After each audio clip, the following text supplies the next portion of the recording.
नमस्कार. आज आपण भाषा विज्ञान या पुस्तकामधलं या विषयामधलं पुस्तक क्रमांक 3 जे आहे समाज भाषा विज्ञान भाग 1 याला सुरुवात करणार आहोत. समाज भाषा विज्ञान भाग 1 मध्ये आपल्याला नेमकं कोणत्या घटकांचा अभ्यास करायचा आहे, तर एकूण 6 घटक आपल्याला या ठिकाणी दिलेले आहेत. समाज भाषा विज्ञानाचं स्वरूप आणि व्याप्ती, भाषिक सापेक्षतावादाचा सिद्धांत, भाषिक भंडार, लघुक्षेत्र आणि भाषा व्यवहार, भाषा संपर्काचे स्वरूप, भाषा नियोजन आणि भाषा शिक्षण अशा एकूण 6 घटकांचा विचार आपल्याला या पुस्तकामध्ये करायचा आहे. त्यापैकी पहिला जो घटक आहे समाज भाषा विज्ञान, याचं स्वरूप आणि व्याप्ती नेमकी काय आहे हे आपल्याला आधी समजून घ्यायचं आहे. तर याच्या आधी आपण भाषा विज्ञान म्हणजे नेमकं काय, मग भाषा विज्ञानाचे वेगवेगळे प्रकार कोणते, वर्णनात्मक भाषा विज्ञान म्हणजे काय, हे सगळं आपण शिकलेलो आहोत. आता आपल्याला दुसरा प्रकार बघायचा तो म्हणजे समाज भाषा विज्ञान.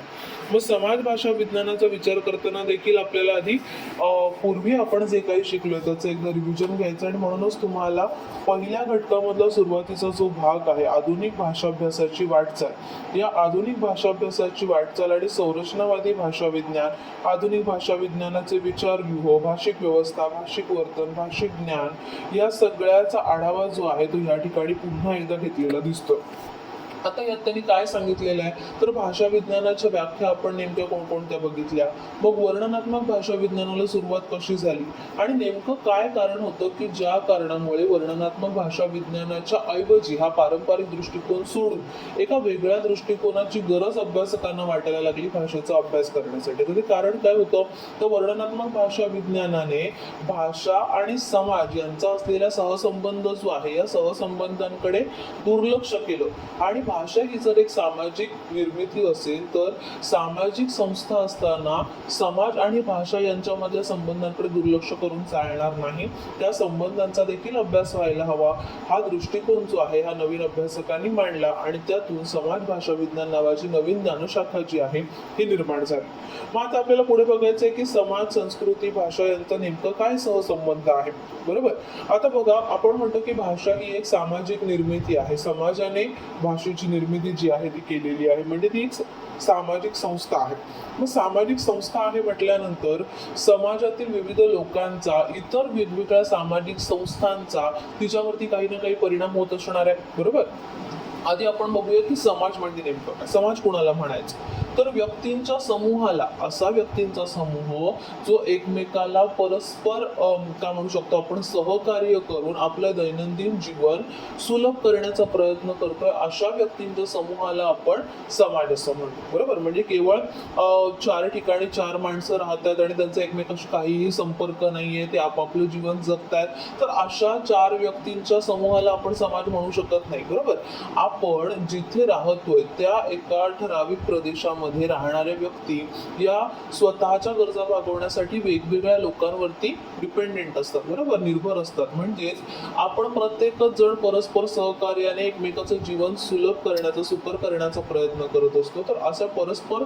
सहकार्यातून ज्याचं कामकाज चालतंय अशा मानवी समूहाला आपण समाज असं म्हणू शकतो. मग संस्कृती म्हणजे नेमकं काय, तर संस्कृतीमध्ये अनेक घटक जे आहेत ते समाविष्ट असतात. जसं की आपली वेशभूषा असेल, आपली खाद्यपदार्थाची तयार करण्याची पद्धत असेल, आपले सण साजरे करण्याची पद्धत, आपले दागदागिने, आपले विचार, रूढी, परंपरा, या सगळ्या गोष्टींना आपण एकंदर संस्कृती असं म्हणतो. जसं की उदाहरणार्थ मी म्हटलं की कोळी संस्कृती. मग कोळी संस्कृतीमध्ये काय काय येतं, तर कोळी लोकांची विशिष्ट वस्त्र नेसण्याची पद्धत आहे, त्यांचं विशिष्ट प्रकारची भाषा बोलण्याची पद्धत आहे, त्यांचे सण साजरे करण्याची, लग्न लावण्याच्या परंपरा आहेत. ओके, त्यांचे वेगवेगळे सण असतील किंवा त्यांचे अशी विशिष्ट ग्रंथरचना असेल, त्यांच्या परंपरागत चालत आलेल्या रूढी ज्या असतील, परंपरा असतील, किंवा या कोळी लोकांची स्वतःची अशी गाणी आहेत, त्यांच्या लोककथा आहेत, तर या सगळ्याला एकंदर आपण संस्कृती म्हणून काय म्हणू शकतो आपण कन्सिडर करत असतो. तर संस्कृती म्हणजे नेमकं काय, तर मानवाची एका विशिष्ट भौगोलिक प्रदेशानुसार जीवन जगण्याची एक ठराविक पद्धत. ओके, याला आपण संस्कृती असं म्हणू शकतो. आणि या सगळ्यातूनच निर्मिती होते ती भाषेची. म्हणजेच भाषा, समाज आणि संस्कृती यांचा एकमेकाशी सहसंबंध आहे असं आपल्याला म्हणावं लागतं. आणि म्हणूनच भाषेचा अभ्यास करायचा तर समाज आणि संस्कृतीचा देखील अभ्यास व्हायला हवा. हा जो विचार आहे, हा जो सिद्धांत आहे, हा काही अभ्यासकांनी मांडला आणि त्यामुळे समाज भाषा विज्ञान नावाची एक जी अभ्यास क्षेत्र आहे ते 1960 नंतर निर्माण झालेलं आपल्याला पाहायला मिळतं. म्हणून पुढचा पॉईंट आपल्याला दिलेला आहे समाज भाषा विज्ञान. बघा, भाषा आणि समाज याच्यामध्ये असलेला जो संबंध आहे त्या संबंधाचा अभ्यासच मुळात समाज भाषा विज्ञानामध्ये केला जातो. ओके, भाषा हे काय आहे? हे समाज व्यवहाराचं माध्यम आहे. म्हणजे आपापसामध्ये समाजातील वेगवेगळ्या व्यक्तींना आपापसात जे सहकार्य करायचं आहे एकमेकाला, त्यासाठी परस्पर संवाद गरजेचा आहे आणि या संवादाचं माध्यम म्हणजे काय आहे? भाषा आहे. बरोबर. मग याच्या पूर्वी जो वर्णनात्मक भाषा विज्ञानाचा अभ्यास झाला, ह्या वर्णनात्मक भाषा विज्ञानाच्या अभ्यासकांनी भाषेच्या या सामाजिक काय म्हणू शकतो अंकाकडे पूर्णपणे दुर्लक्ष केलेलं दिसतं आणि म्हणूनच आपल्याला काय म्हणू शकतो भाषेचा पूर्ण प्रकारे अभ्यास किंवा सर्व बाजूने सर्व अंगाने असा परिपूर्ण अभ्यास जो आहे हा वर्णनात्मक भाषा अभ्यासाच्या दृष्टिकोनातून करता येणार नाही याची जाणीव झाली, त्याच्या मर्यादा लक्षात आल्या आणि मग समाज भाषा विज्ञानाचं महत्त्व जे आहे ते अभ्यासकांना पटू लागलं. ओके, आता पुढे आपल्याला बघायचं आहे सामाजिक संदर्भ आणि भाषा. तर भाषेला सामाजिक संदर्भ असतात की नसतात? तर 100% असतात. का? कारण मुळात ही समाजाची निर्मिती आहे. बरोबर. मग समाजामध्ये वेगवेगळ्या गोष्टी आपण मानत असतो की धर्म असेल, जाती असतील, लिंग असेल, बरोबर, वर्ग असेल, तर या सगळ्या दृष्टिकोनातून समाज हा काय आहे? आपापसामध्ये विभागला गेलेला आहे. मग या प्रत्येक समाजातल्या छोट्या छोट्या घटकाची भाषा जी आहे ही त्या त्या घटकानुसार बदलली जाते. धर्मानुसार भाषा बदलते, जातीनुसार बदलते, लिंगानुसार बदलते, वयानुसार बदलते, वर्गानुसार बदलते, सामाजिक स्तरानुसार बदलते. मग याचा अर्थ भाषेला सामाजिक संदर्भ असतो असं आपल्याला म्हणावं लागतं. जसं की एखादा विशिष्ट व्यवसाय करणारा माणूस जो आहे तो त्या त्या व्यवसायात प्रचलित असणारे वाक्यप्रचार जे आहेत किंवा काय म्हणू शकतो आपण म्हणी आहेत त्याचा वारंवार उल्लेख आपल्या बोलण्यामध्ये करताना दिसतो. किंवा एखाद्या ठराविक धर्मामध्ये किंवा एखाद्या ठराविक जातीमध्ये त्यांच्या ज्या काही सण साजरे करण्याच्या पद्धती असतील किंवा एकूणच त्यांची जीवन पद्धती असेल ते जीवन पद्धतीला अनुसरून काही वाक्यप्रचार काही शब्द जे आहेत त्या त्या भाषेमध्ये रूढ झालेले असतात आणि मग ते जर शब्द त्या वाक्यप्रचारांचा म्हणींचा अर्थ आपल्याला समजून घ्यायचा आहे तर एकूणच आपल्याला ती संस्कृती तो धर्म ती जात समजून घेणं गरजेचं ठरते. म्हणजेच भाषेला सामाजिक संदर्भ आहे असं आपल्याला म्हणावं लागतं. पुढचा मुद्दा आहे परंपरा, श्रद्धा आणि समजुती. परंपरा, श्रद्धा आणि समजुती. बघा, प्रत्येक समाजाची भाषा ही त्या त्या समाजामधल्या परंपरा, रूढी, समजुती, संस्कृती, व्यवसाय या सगळ्या गोष्टींनी समृद्ध होत असते. समृद्ध होत असते म्हणजे नेमकं काय? तर प्रत्येक जण आपापल्या धर्मानुसार, जातीनुसार, संस्कृतीनुसार वेगवेगळ्या शब्दांची निर्मिती करत असतो आणि ते शब्द प्रयोग तुमच्या भाषेला अधिकाधिक विस्तृत अधिकाधिक समृद्ध बनवण्याचं काम करत असतात. जसं की उदाहरणार्थ कुंकू पुसलं, बांगड्या फुटल्या अशा प्रकारच्या वाक्यप्रयोगांचा अर्थ जो आहे हा अशुभ सूचक आहे. बरोबर. पण हा अशुभ सूचक आहे हे कधी कळेल? ज्या वेळेला आपल्याला त्या संस्कृतीमधील या जीवन पद्धती माहिती असतील किंवा हे अशुभ असण्यामागची कारणं माहिती असतील त्यावेळेला भाषेमधल्या या शब्दांचा योग्य अर्थ आपल्याला लागू शकतो. परदेशातून आलेल्या एखाद्या माणसाला जर मी म्हटलं की बांगडी वाढवली तर त्याला असं वाटेल की बांगडी फुटली असं त्याचा अर्थ आहे. पण इथे बांगडी वाढवणं म्हणजे एखाद्या स्त्रीच्या नवऱ्याचा मृत्यू होणं हा जो अर्थ आहे हा अर्थ जर त्याला समजून घ्यायचा असेल तर त्यासाठी त्याला भारतामधील हिंदू समाजाची जीवन पद्धती त्यांचे रूढी परंपरा हे सगळं समजून घेतल्याशिवाय या भाषेचा विशिष्ट अर्थ जो अभिप्रेत आहे या वाक्यप्रचाराचा तो काही त्याला लागणार नाही. म्हणजेच परंपरा आणि श्रद्धा समजुतींनी काय होत असतं? भाषा समृद्ध बनत असते. त्यानंतर पर्यावरण आणि भाषिक प्रभाव. म्हणजे पर्यावरणाचा देखील भाषेवर काही प्रभाव पडत असतो का? तर हो, अर्थातच पडत असतो. मग पर्यावरण म्हणजे नेमकं काय? तर एन्व्हायरमेंट या अर्थाने आपल्याला पर्यावरण याचा अर्थ घ्यायचा नाही. इथे आपल्याला सोशल एन्व्हायरमेंट सामाजिक पर्यावरण किंवा सांस्कृतिक पर्यावरणाचा इथे आपल्याला संदर्भ घ्यायचा आहे. जसं की बघा, आपल्या एखाद्या जर समजा एखादा सोनार आहे तर त्या सोनाराचा जो उद्योग आहे त्या उद्योगाशी संबंधित जे जे काही शब्द आहेत तो सातत्याने आपल्या भाषेमध्ये वापरतो. जसं की सोनारानेच कान टोचावे किंवा कान टोचणे. ओके, हा जो वाक्यप्रचार आहे तर याचा विशिष्ट अर्थ जो आहे म्हणजे जर समजा एखाद्या गोष्टीतलं ज्ञान आपल्याला कुणाला तरी द्यायचं आहे तर ते ज्ञान देण्यासाठी त्या विशिष्ट क्षेत्रामधला काय म्हणू शकतो आपण अनुभवी कुशल असाच माणसाने ते ज्ञान द्यायला हवं, तर ते समोरच्याला चटकन कळतं किंवा ते पटतं. ओके, या अर्थाने सोनारानेच कान टोचावे असं हा जो वाक्प्रचार आहे हा केला जातो. बरोबर. आता मंदिरामध्ये पूजा अर्चा करणाऱ्या जो काय म्हणू शकतो आपण पुजारी आहे, त्याच्या बोलण्यामध्ये सातत्याने धार्मिक संकल्पना, धार्मिक वेगवेगळे विचार हे जे आहेत ते आपल्याला पाहायला मिळतात. म्हणजेच त्याच्या धार्मिक वातावरणाचा, पर्यावरणाचा परिणाम त्याच्या भाषा वापरावरती होत असतो. बरोबर. एखादा खेळाडू असेल तर खेळामधल्या विविध शब्द प्रयोगांचा जो वापर जो आहे तो बोलताना करेल, म्हणजे त्याच्या काय म्हणू शकतो आपण खेळाचं जे पर्यावरण आहे या पर्यावरणाचा त्याच्या भाषिक वापरावरती जो प्रभाव आहे तो पडतो. याचा अर्थ सांस्कृतिक आणि सामाजिक पर्यावरण, भौगोलिक परिस्थिती हे सगळे देखील भाषेवरती प्रभाव टाकत असतात. त्यानंतर आहे जीवन पद्धती आणि समाज व्यवस्था. आता जीवन पद्धतीचे एक उत्तम उदाहरण घ्यायचं झालं तर आपण मराठीमध्ये 4 दिवस सासूचे 4 दिवस सुनेचे असा शब्द प्रयोग करतो. बरोबर. किंवा ही म्हण जी आहे ती आपण वापरतो. आता 4 दिवस सासूचे 4 दिवस सुनेचे याचा नेमका अर्थ काय? तर बघा, आपण म्हणतो की प्रत्येक हे 4 दिवस सासूचे आणि सुनेचे याचा अर्थ समजून घ्यायचा असेल तर मुळात सासू म्हणजे काय आणि सून म्हणजे काय हे आधी समजून घ्यावं लागेल. बरोबर.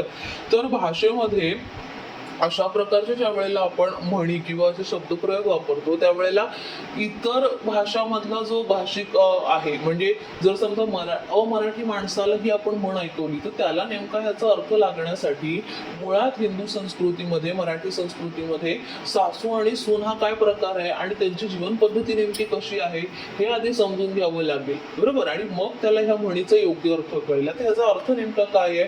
तर प्रत्येक स्त्री ही कधी ना कधी सासू आणि कधी ना कधी सून या भूमिकांमध्ये आलटून पालटून जात असते. म्हणजेच प्रत्येकीला त्या त्या भूमिकेतून जावंच लागतं. याचा अर्थ प्रत्येकीचा दिवस येतो. आपण म्हणतो ना हिंदीमध्ये हर कुत्ते के दिन आते.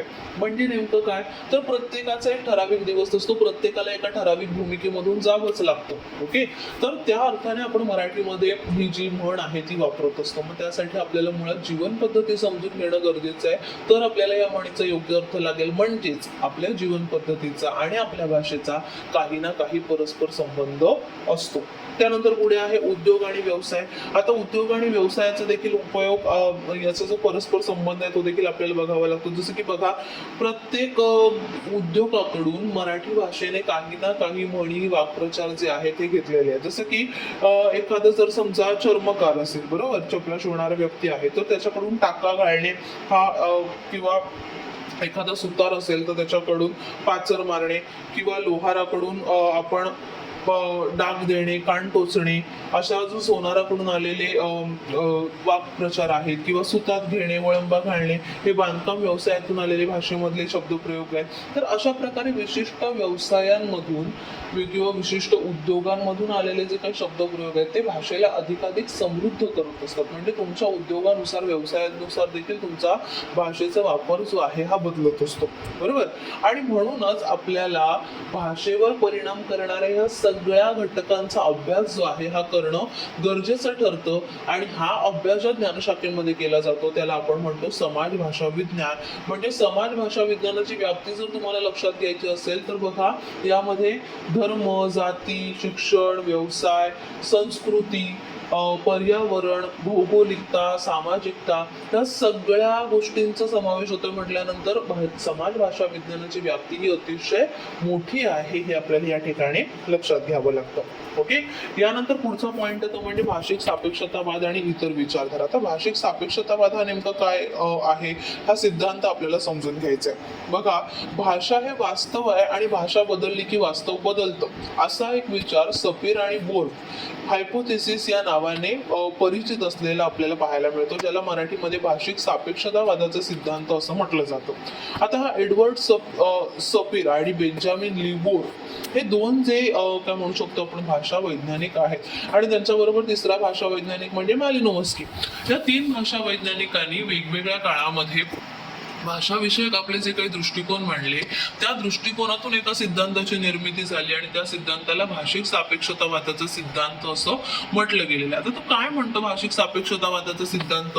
तर तो म्हणतो की भाषा हे वास्तव आहे आणि भाषा बदलली की वास्तव बदलतो. म्हणजे आपल्या बाजूला असलेलं, आपल्या आजूबाजूला असलेलं जे काही वास्तव आहे ह्या वास्तवाकडे बघण्याचा आपला दृष्टिकोन हा भाषेने निर्धारित होत असतो. ओके, असं त्यांचं म्हणणं आहे. म्हणजे आपल्याला जे काही आपल्या वास्तवाचं ज्ञान होतं ते ज्ञान आपल्या भाषेने मर्यादित केलं जातं. म्हणजे त्यांना काय म्हणायचंय, तर तुमच्या भाषेमध्ये जितके शब्द आहेत, ज्या ज्या गोष्टीसाठी शब्द उपलब्ध आहे तितक्याच गोष्टींचं केवळ तुम्हाला ज्ञान होऊ शकतं. ज्या गोष्टीसाठी तुमच्या भाषेमध्ये शब्दच उपलब्ध नाही तिचं ज्ञान तुम्हाला होणं अशक्य आहे. ओके, अशा प्रकारचा सिद्धांत त्यांनी मांडले. जसं की याचं उदाहरण घ्यायचं झालं तर सूर्य म्हणजे नेमकं काय याचं ज्ञान आपल्याला होईल का? कारण मुळात ते सूर्यासाठी एक विशिष्ट शब्द किंवा सूर्याविषयी माहिती सांगणारे वेगवेगळे शब्द प्रयोग आपल्या भाषेमध्ये उपलब्ध आहेत आणि म्हणून आपल्याला सूर्याचं ज्ञान जे आहे ते होऊ शकतं. पण आपल्या आजूबाजूला अशा कित्येक गोष्टी आहेत की ज्या गोष्टी विषयी त्या अस्तित्वात तर आहेत पण त्यांचं ज्ञान आपल्याला नाही का? कारण आपल्या भाषेमध्ये त्या गोष्टींची माहिती देण्यासाठी किंवा त्या गोष्टींना ठराविक असे शब्दप्रयोगच उपलब्ध नाहीत. असा एक सिद्धांत जो आहे, म्हणजे आपलं वास्तवाचं ज्ञान आपली भाषा मर्यादित करत असते, हा सिद्धांत जो आहे हा सपीर आणि गोर्फ यांनी मांडला. आणि तो पुढे काय म्हणतो की मानवी जाणीवा, भावना, आचार विचार, रूढी परंपरा, दृष्टिकोन यांच्यावर भाषेचा खोलवर परिणाम घडत असतो असं या सिद्धांताचं सूत्र आहे. ओके, मग यामध्ये वेगवेगळ्या भाषिक संकल्पना ज्या आहेत त्या मांडल्या गेलेल्या आहेत. त्यातली पहिली संकल्पना आहे तो म्हणजे भाषिक समाज. आता भाषिक समाज म्हणजे काय, तर एक भाषा वापरणारा एक समाज याला भाषिक समाज म्हणायचं का? जसं की मराठी भाषा वापरणाऱ्यांचा एक समूह त्याला आपण मराठी भाषिक समाज म्हणायचं का? तर याला आपण असा विचार करायला गेलो तर जगभरामध्ये अनेक भाषा बोलल्या जातात. मग आपण त्या भाषांनुसार तो भाषिक समाज असं म्हणू शकत नाही. समाज भाषा विज्ञानामध्ये भाषिक समाज ही संकल्पना जी आहे ही संकल्पना विस्तृत अर्थाने वापरली जाते. मग इथे मर्यादित अर्थ जो आहे तो न घेता आंतरिक सुसंवाद ज्या समूहामध्ये आहे अशा प्रत्येक समूहाला किंवा अशा सगळ्या एकंदर मानवी समूहाला भाषिक समाज असं म्हणता येऊ शकतंय. असा विचार जो आहे हा या ठिकाणी मांडला गेलेला आहे. ओके, आता याचा नेमका अर्थ काय बघा. बघा, रमेश धोंगडे जे आहेत, डॉक्टर रमेश धोंगडे म्हणतात की भाषेवरून जर आपण भाषिक समाज ठरवला किंवा समाजावरून भाषा ठरवली तर आपण त्यात गोल गोल फिरतच राहू. मग काय नेमकं करायला हवं, तर त्यांनी असं म्हटलेलं आहे की ज्या ज्या समाजामध्ये भाषिक प्रयोग आणि भाषा आकलन याच्यामध्ये सुसंवादित्व किंवा परस्पर मेळ असतो अशा समाजाला आपण भाषिक समाज म्हणू शकतो. म्हणजे ज्या समाजामध्ये भाषेत आंतरिक सुसंवाद आहे, म्हणजे भले तिकडे वेगवेगळ्या प्रकारच्या भाषा बोलल्या जात असतील पण त्या वेगवेगळ्या भाषा बोलून देखील त्या भाषांचं आकलन एकमेकाला होतंय आणि त्यांचं कार्य अगदी व्यवस्थितपणे पार पडतंय, त्यांची नित्याची कामं व्यवस्थितपणे पार पडतायत, तर अशा समाजाला आपण एक भाषिक समाज असं म्हणू शकतो. असा विचार समाज भाषा विज्ञानामध्ये मांडला गेलेला आहे. म्हणजे समाज भाषा विज्ञानात भाषिक समाज म्हटल्यानंतर ज्या समाजामध्ये भाषिक सुसंवादत्व आहे, ओके, किंवा सुसंवाद आहे, आंतरिक सुसंवाद आहे, त्या समूहाला भाषिक समाज म्हणावं अशी संकल्पना इथे मांडलेली आहे. त्यानंतर पुढे आहे भाषिक भंडार किंवा लघुक्षेत्र. भाषिक भंडार म्हणजे नेमकं काय, तर आपण प्रत्येकच जण भाषेचा जो वापर करतो या भाषेच्या वापरामध्ये प्रत्येकाचं जे शब्द भंडार आहे हे शब्द भंडार त्याच्या आकलन शक्तीनुसार किंवा त्याच्या ज्ञानानुसार वेगवेगळं असतं, बरोबर. मग त्या व्यक्तिगत असणाऱ्या शब्द भंडाराला भाषिक भंडार म्हणायचं का असा प्रश्न या ठिकाणी निर्माण होतो. पण समाज भाषा विज्ञानामध्ये भाषिक भंडार या संकल्पनेचा एक वेगळा अर्थ सांगितला गेलेला आहे. ओके, बघा, ही जी संकल्पना आहे भाषिक भंडार ही संकल्पना जॉन गम्पर्स यांनी मांडलेली आहे. आणि ते काय म्हणतात, तर प्रत्येक भाषिक समाजाचं स्वतःचं असं एक भाषिक भंडार असतं. आता भाषिक भंडार असतं म्हणजे नेमकं काय, तर प्रत्येक समाजाचं भाषेशी संबंधित स्वतःचं असं काही आकलन असतं. त्या भाषेमधले शब्द, त्यातले वाक्यप्रचार, म्हणी, त्याच्या मागे असणारे विशिष्ट संकेत, त्याच्या मागची विशिष्ट व्याकरणिक व्यवस्था, या सगळ्याचं ज्ञान जे आहे ह्या भाषिक समाजाकडे असतं. या भाषिक भंडारामध्ये संदर्भानुसार वेगवेगळे कप्पे तयार झालेले असतात. म्हणजे काय तर प्रत्येक जण वेगवेगळ्या परिस्थितीत वेगवेगळ्या ठिकाणी भाषेचा वेगवेगळ्या तऱ्हेचा वापर करत असतो. म्हणजे आता उदाहरण घ्यायचं झालं तर बघा, आपण जर समजा कॉलेजमध्ये तुम्ही गेला तर कॉलेजमध्ये असताना शिक्षकांशी बोलताना तुम्ही ज्या प्रकारे भाषेचा वापर करा तसाच वापर तुम्ही कॉलेजच्या बाहेर पडल्यावर कॅम्पसमध्ये असताना मित्रांशी चर्चा करत्या वेळी एकमेकांशी बोलताना तशाच प्रकारची भाषा वापराल का? तर अर्थातच नाही. म्हणजे तिथे तुमच्या भाषेचा वापर काय होणार आहे? बदलणार आहे. आता कॅम्पस मधून बाहेर पडल्यावर ज्या वेळेला तुम्ही बस किंवा ट्रेन मध्ये चढाल त्यावेळेला आपल्या बरोबर जे सहप्रवासी आहेत त्या सहप्रवाशांशी बोलताना तुम्ही भाषेचा वापर जो कराल तो वापर, आणि घरी आल्यानंतर तुम्ही आपल्या घरच्यांशी बोलताना केलेल्या भाषेचा वापर हा देखील कसा असणार आहे? वेगळा असणार आहे. म्हणजे भाषा भले तुम्ही एकच बोलत असाल, मराठी बोलत असाल, पण परिस्थितीनुसार, आपल्या भूमिकेनुसार, वेळेनुसार, ठिकाणानुसार आपण आपल्या भाषेच्या वापरामध्ये बदल घडवत असतो. मग आपण ही जी काही छोटी छोटी क्षेत्र निर्माण केले, जसं की शिक्षकांच्या वर्तुळात बोलत असताना वापरलेली भाषा, मित्रांच्या वर्तुळात बोलत असलेली भाषा, बस किंवा ट्रेन अशा ठिकाणी वापरलेली भाषा, कुटुंबामध्ये वापरलेली भाषा, अशी प्रत्येक ठिकाणी भाषेचा वापर बदलतोय. म्हणजे ही काय आहे? भाषेची लघु क्षेत्र आहेत असं म्हटलं गेलंय. समाज भाषा विज्ञानामध्ये याला भाषेची लघु क्षेत्र असं म्हणतात. म्हणजे त्या त्या क्षेत्रामध्ये तुम्ही भाषेचा निरनिराळ्या प्रकारे वापर करता, आणि या लघु क्षेत्रांमध्ये ज्या ज्या प्रकारे तुम्ही भाषेचा वापर करताय त्या त्या भाषेच्या वेगवेगळ्या स्वरूपांना, रूपांना, त्यामध्ये वापरल्या गेलेल्या शब्द प्रयोगांना एकत्रित केल्यानंतर जे तयार होतंय ते म्हणजे त्या त्या भाषिक समाजाचं भाषिक भंडार होय. ओके, असं या ठिकाणी आपल्याला ही संकल्पना लक्षात घ्यायची. त्यानंतर पुढे आहे भाषा व्यवहार आणि भाषा संपर्क. आता भाषा व्यवहार म्हणजे नेमकं काय बघा. आता इथे एक उदाहरण दिले की एखादी व्यक्ती जर समजा बाजारात गेली, ओके, तर बाजारात गेल्यानंतर तिला केळीवाल्याकडून केळी घ्यायची, तर ती वेगवेगळ्या प्रकारे केळी मागू शकते. जसं की केळी मागत असताना केळ्याचा भाव विचारायचा आहे, तर केळी कशी दिली, ओके, किंवा अहो केळी कशी डझन दिली, काय दराने केळी देताय, ओके, किंवा केळी कशी आहेत, केळ्यांचा भाव काय, अशा वेगवेगळ्या वाक्यामध्ये आपल्याला एकच अर्थपात्र एकच आहे ह्या सगळ्याचा, पण वाक्य रचना, ओके, किंवा शब्दांचं स्वरूप, उच्चारण्याचा ढंग, हे सगळं कसं आहे? निरनिराळं आहे. पण ह्या सगळ्यातून जाणवणारा अर्थ मात्र एकच आहे. या ठिकाणी केळीवाल्याला समोरच्या व्यक्तीला केळी विकत घ्यायची आहेत हा अर्थ लागतोय, आणि तिथे दैनंदिन व्यवहार पार पडतोय, बरोबर. मग ह्याला आपण म्हणतो भाषा व्यवहार. म्हणजे प्रत्येक व्यक्ती किंवा वेगवेगळ्या व्यक्ती वेगवेगळ्या परिस्थितीमध्ये भाषेचा वेगवेगळा वापर करत असतात. आणि असं जरी असलं तरी देखील समाजामधली जी दैनंदिन कार्य आहेत ही कार्य अगदी बिनदिक्कतपणे कुठलाही अडथळा निर्माण न होता पार पडतात, बरोबर. मग याला आपण म्हणतो समाजातील व्यक्तींचा भाषिक व्यवहार. आता आपल्याला वेगवेगळ्या व्यक्तींच्या संपर्कामध्ये राहावं लागतं. जसं की तुम्ही सकाळी घरातून बाहेर पडल्यानंतर वेगवेगळ्या लोकांशी तुमचा संबंध येतो. घरी असताना तुम्हाला घरी जर समजा पेपर टाकायला एखादा व्यक्ती येत असेल किंवा दूधवाला भैया येत असेल तर त्यांच्याशी आलेला संबंध, किंवा इस्त्रीवाल्याशी आलेला संबंध, भाजीवाल्याशी असलेला संबंध, कंडक्टरशी बोलताना त्याच्याशी आलेला संबंध, शिक्षकांशी बोलताना त्यांच्याशी आलेला संबंध, किंवा आपण म्हणूया की रस्त्यावरती एखादा व्यक्ती जर समजा गरीब आणि तो तुमच्याकडे पैसे मागतो तर त्याच्याशी आलेला संबंध. अशा दिवसभरात आपण हजारो लोकांशी आपला संबंध येत असतो, आणि काही ना काही कारणास्तव आपल्याला त्यांच्याशी संपर्क साधावा लागतो, संवाद साधावा लागतो. मग अशा संवादातून भाषेवर काही परिणाम होतो का?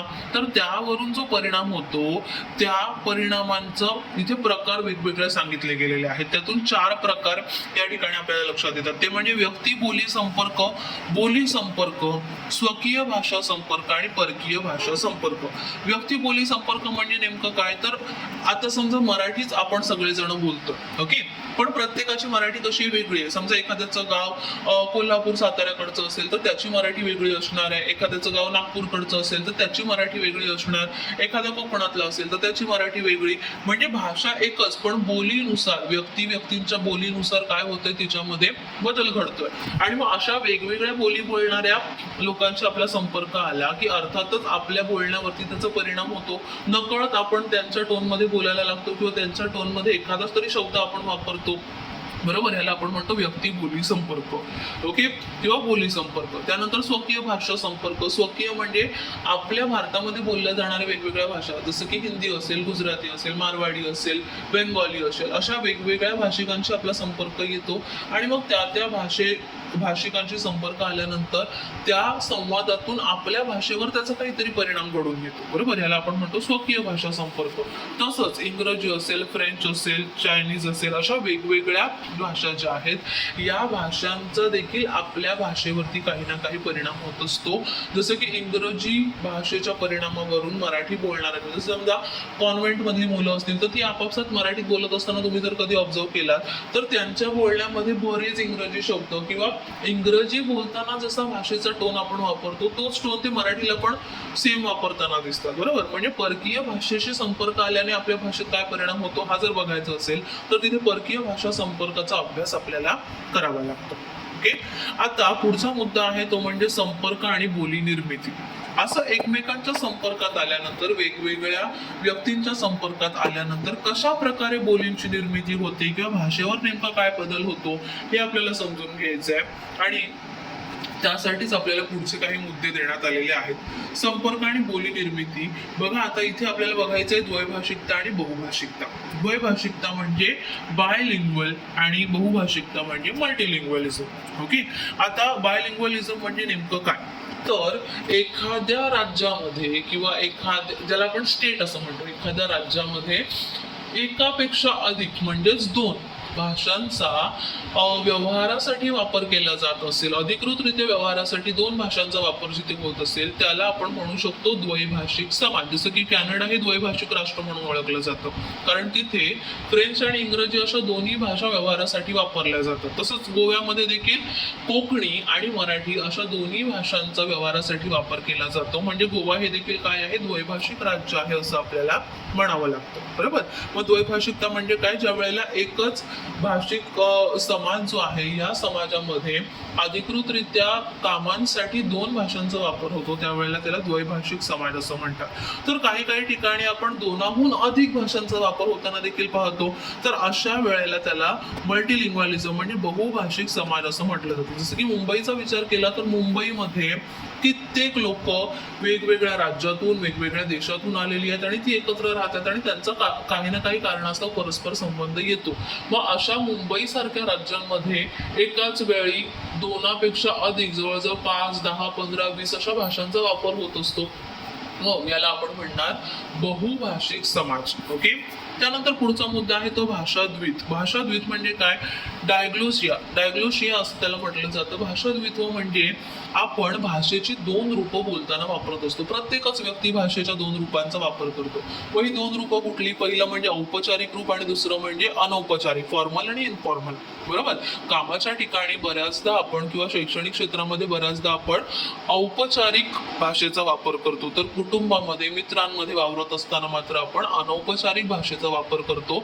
याचा अर्थ प्रत्येक व्यक्ती एकच भाषा बोलत असला तरीही त्या भाषेची 2 वेगळी रूपं 2 वेगळ्या परिस्थितींमध्ये तो वापरतो. मग हीच औपचारिक आणि अनौपचारिक भाषेची रूपं, यालाच आपण म्हणतो भाषाद्वित्व.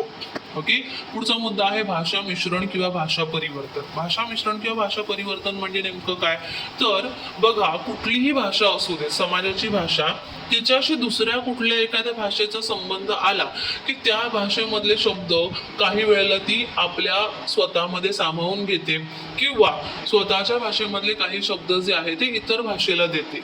म्हणजेच देण्या घेण्याची ही जी पद्धत आहे, देवाणघेवाण, भाषिक देवाणघेवाणीमुळे, आदान प्रदानामुळे काय होतं, दोन्हीही भाषा समृद्ध होत जातात. ओके, आणि यातूनच भाषेचं एक मिश्रण तयार होतं. जसं की मराठी भाषेचा जर आपण अभ्यास केला तर आपल्याला लक्षात येतं की मराठी भाषेमध्ये इंग्रजी, हिंदी, कन्नड, तेलुगू, तमिळ, गुजराती अशा अनेक भाषांमधले शब्द मिसळलेले आहेत आणि हे मिसळण्याची जी प्रक्रिया आहे ही सातत्याने सुरूच आहे. बरोबर. का आता ही सुरू आहे? कारण मुळात मराठी भाषिक समाजामध्ये वावरणारा जो व्यक्ती आहे त्या व्यक्तींचा इतर अनेक भाषा बोलणाऱ्या व्यक्तींशी सातत्याने संबंध येतोय, बरोबर. आणि त्यामुळे भाषेचं हे मिश्रण जे आहे ते आपल्याला पाहायला मिळतं. मग समाज भाषा विज्ञानामध्ये आपल्याला हे भाषा मिश्रण कशा प्रकारे तयार होतंय, कुठल्या भाषेतून नेमके कोणते शब्द आलेले आहेत आणि या भाषा मिश्रणाने भाषेत काही बदल घडतोय का, या सगळ्याचा अभ्यास करणं अपेक्षित असतं. ओके. मग अशा प्रकारच्या भाषा ज्या वापरतो आपण की ज्यामध्ये वेगवेगळ्या भाषांमधले शब्दप्रयोग आपण काय म्हणू शकतो आपण घेतलेले असतात किंवा आदान प्रदानामुळे अशा प्रकारे भाषा मिश्रण झालेलं आपल्याला पाहायला मिळतं. तर या भाषा मिश्रणालाच काही काही जण भाषा प्रदूषण असा देखील शब्दप्रयोग समाज भाषा विज्ञानामध्ये वापरताना आपल्याला पाहायला मिळतात. तर भाषा प्रदूषित होते म्हणजे नेमकं काय, तर तिचं मूळ जे रूप आहे ते मूळ रूपांऐवजी भाषेमध्ये बऱ्याचदा इतर भाषांमधले शब्द त्या इतर भाषांचा बोलण्याचं जो लहेजा आहे किंवा उच्चार पद्धती आहे ती आपण स्वीकारतो आणि त्यामुळे आपली जी मूळ भाषा आहे तिचं स्वरूप बदलत बदलत जातं आणि म्हणून तिला भाषिक मिश्रण किंवा भाषा प्रदूषण अशा संकल्पना वापरल्या जातात. पुढे आहे भाषा निर्मिती. बऱ्याचदा काय होतं की दोन अतिशय वेगळ्या भाषा बोलणाऱ्या व्यक्ती जे आहेत हे भाषा बोलणारे व्यक्ती एकत्र आले आणि काही कारणास्तव त्यांना एकमेकाशी संपर्क करण्याची गरज निर्माण झाली. तर अशा वेळेला ह्या दोन व्यक्तींच्या भाषा संपर्कातून एका नव्या भाषेची निर्मिती होणं अपेक्षित असतं किंवा ते स्वाभाविक आहे. जसं की बघा, तुम्ही जर समजा एखाद्या आदिवासी व्यक्तीला भेटला, ओके, तर त्या आदिवासी व्यक्तीची भाषा तुम्हाला येत नाही किंवा तुमची भाषा त्या आदिवासी व्यक्तीला येत नाही आणि तुम्हाला दोघांना अचानक काही कारणास्तव अशा ठिकाणी जावं लागलं की इतर कोणीच तिथे उपलब्ध नाही आणि तुम्हाला दोघांनाच तिथे राहायचं आहे. तर अशा वेळेला एकमेकाला सहकार्य करण्याशिवाय तुमच्याकडे काही पर्यायच नाही, बरोबर. मग एकमेकाशी सहकार्य करायचं तर एकमेकाशी संवाद साधणं गरजेचं आहे. मग अशा वेळेला संवाद कशा प्रकारे साधला जाईल, मग तुम्ही त्या ठिकाणी हावभाव असतील त्यांचा वापर कराल, पण हावभावाने काही सगळं संभाषण साधता येणार नाही. मग अशा वेळेला प्रयत्न केले जातात. मग हे प्रयत्न कसे आहेत तर ते भाषिक प्रयत्न आहेत. म्हणजे तुम्ही तुमच्या भाषेमधले काही शब्दप्रयोग जे आहे ते तिथे वापरायला लागाल, तो त्याच्या भाषेमधले काही शब्दप्रयोग वापरायला लागेल आणि मग असे एकमेकांना हळूहळू समजू लागलेले शब्दप्रयोग एकत्र करून तुम्ही तिसरीच एक काहीतरी नवीन भाषा तयार करा ज्यामध्ये तुमच्या आणि त्यांच्या भाषेतली शब्दप्रयोगाची सरमिसळ झालेली असेल आणि त्याला तुम्ही कदाचित एक वेगळा अर्थ दिलेला असेल. ओके. तर अशा प्रकारे जी तिसरी नवीन भाषा तयार होते या तिसऱ्या नवीन भाषेला पिजिन भाषा असं म्हटलं जातं. म्हणजे ही भाषा कशी, ही कामचलाऊ भाषा आहे, हिचं स्वरूप कामचलाऊ स्वरूपाचं असतं. म्हणजे नेमकं काय, तर तुमच्या दोघांपुरतीच ती मर्यादित आहे, दोघांचं आपापसात काम साधण्यासाठी तयार केलेली ही तिसरी भाषा आहे, बरोबर. मग हिला म्हणतात पिजिन भाषा. आता उद्या समजा जर तुम्ही त्या ठिकाणी राहता आणि तुमच्या बरोबर आणखी लोक राहायला आली आणि मग त्यांनी देखील त्या पिजिन भाषेचा वापर सुरू केला, म्हणजे तुम्ही तयार केलेल्या ह्या तिसऱ्या भाषेचा वापर सुरू केला, तर हळूहळू तुमच्या ही जी लोकसंख्या वाढत जाणार आहे आणि त्या वाढत्या लोकसंख्येनुसार त्या पिजिन भाषेचा वापर वाढत जाणार आहे. मग हळूहळू त्या भाषेला एक स्थिर स्वरूप प्राप्त होईल, बरोबर. मग स्थिर स्वरूप प्राप्त झाल्यानंतर ती जी भाषा आहे ती भाषा बोलणाऱ्यांचा समूह वाढेल, तिची एक विशिष्ट अशी व्याकरणिक व्यवस्था निर्माण होईल किंवा त्या भाषेमध्ये भाषिक भंडार जे आहे ते समृद्ध होत जाईल आणि मग त्या भाषेचं जे स्वरूप आहे ते बदललेलं असेल. अशा वेळेला त्या पिजिन भाषेला आपण म्हणणार क्रिऑल भाषा. ओके. म्हणजे जोपर्यंत दोन व्यक्तींनी आपापसात कामचलाऊ पद्धतीची एक तिसरी भाषा तयार केलेली असते आणि तिचा वापर मर्यादित असतो तोपर्यंत आपण तिला म्हणायचं पिजिन भाषा. ओके. आणि ज्या वेळेला ही पिजिन भाषा अधिकाधिक स्थिर होत जाईल त्यावेळेला आपण तिला म्हणणार क्रिऑल भाषा. अशा प्रकारे वेगवेगळ्या व्यक्तींच्या भाषा संपर्कातून नवीन भाषांची निर्मिती होत असते. त्यानंतर पुढे आहे स्त्री पुरुष भेदाची भाषा. बघा, आपण साधा विचार केला तर जर समजा वर्गामध्ये विद्यार्थी आणि विद्यार्थिनी म्हणजे पुरुष आणि स्त्री असे दोघेही बसलेले आहेत आणि शिक्षकांनी लेक्चर घेतलं आणि लेक्चर घेऊन झाल्यानंतर तुम्ही वर्गातून बाहेर पडला. आता त्या लेक्चरमध्ये काय घडलं असा प्रश्न जर समजा एखाद्या स्त्रीला म्हणजे एखाद्या विद्यार्थिनीला विचारला, ओके, आणि तोच प्रश्न एखाद्या विद्यार्थ्याला विचारला, तर घडलेली घटना वर्गात एकच असेल पण ती घटना एक स्त्री म्हणून आणि एक पुरुष म्हणून ते दोघंही आपापल्या पद्धतीने सांगतील आणि ते दोघांचीही सांगण्याची पद्धत, त्यांचा भाषिक वापर हा कसा असेल, वेगळा असेल. म्हणजे अर्थातच स्त्रियांची भाषा आणि पुरुषांची भाषा वेगळी असलेली आपल्याला पाहायला मिळते. ईश किंवा अगोबाई अशासारखे शब्दप्रयोग हे विशेषतः स्त्रिया करताना पाहायला मिळतात. ओके, तर याचा अर्थ नेमका काय, तर पुरुषांची भाषा वापरण्याची पद्धत आणि स्त्रियांची भाषा वापरण्याची पद्धत ही वेगवेगळी असते. म्हणजे लिंगानुसार देखील भाषा बदलत असते असं आपल्याला लक्षात येतं. सो या ठिकाणी आपला घटक क्रमांक 1 जो आहे हा संपलेला आहे. यानंतर घटक 2 मध्ये आपल्याला बघायचं भाषिक सापेक्षतावादाचा सिद्धांत नेमका काय आहे.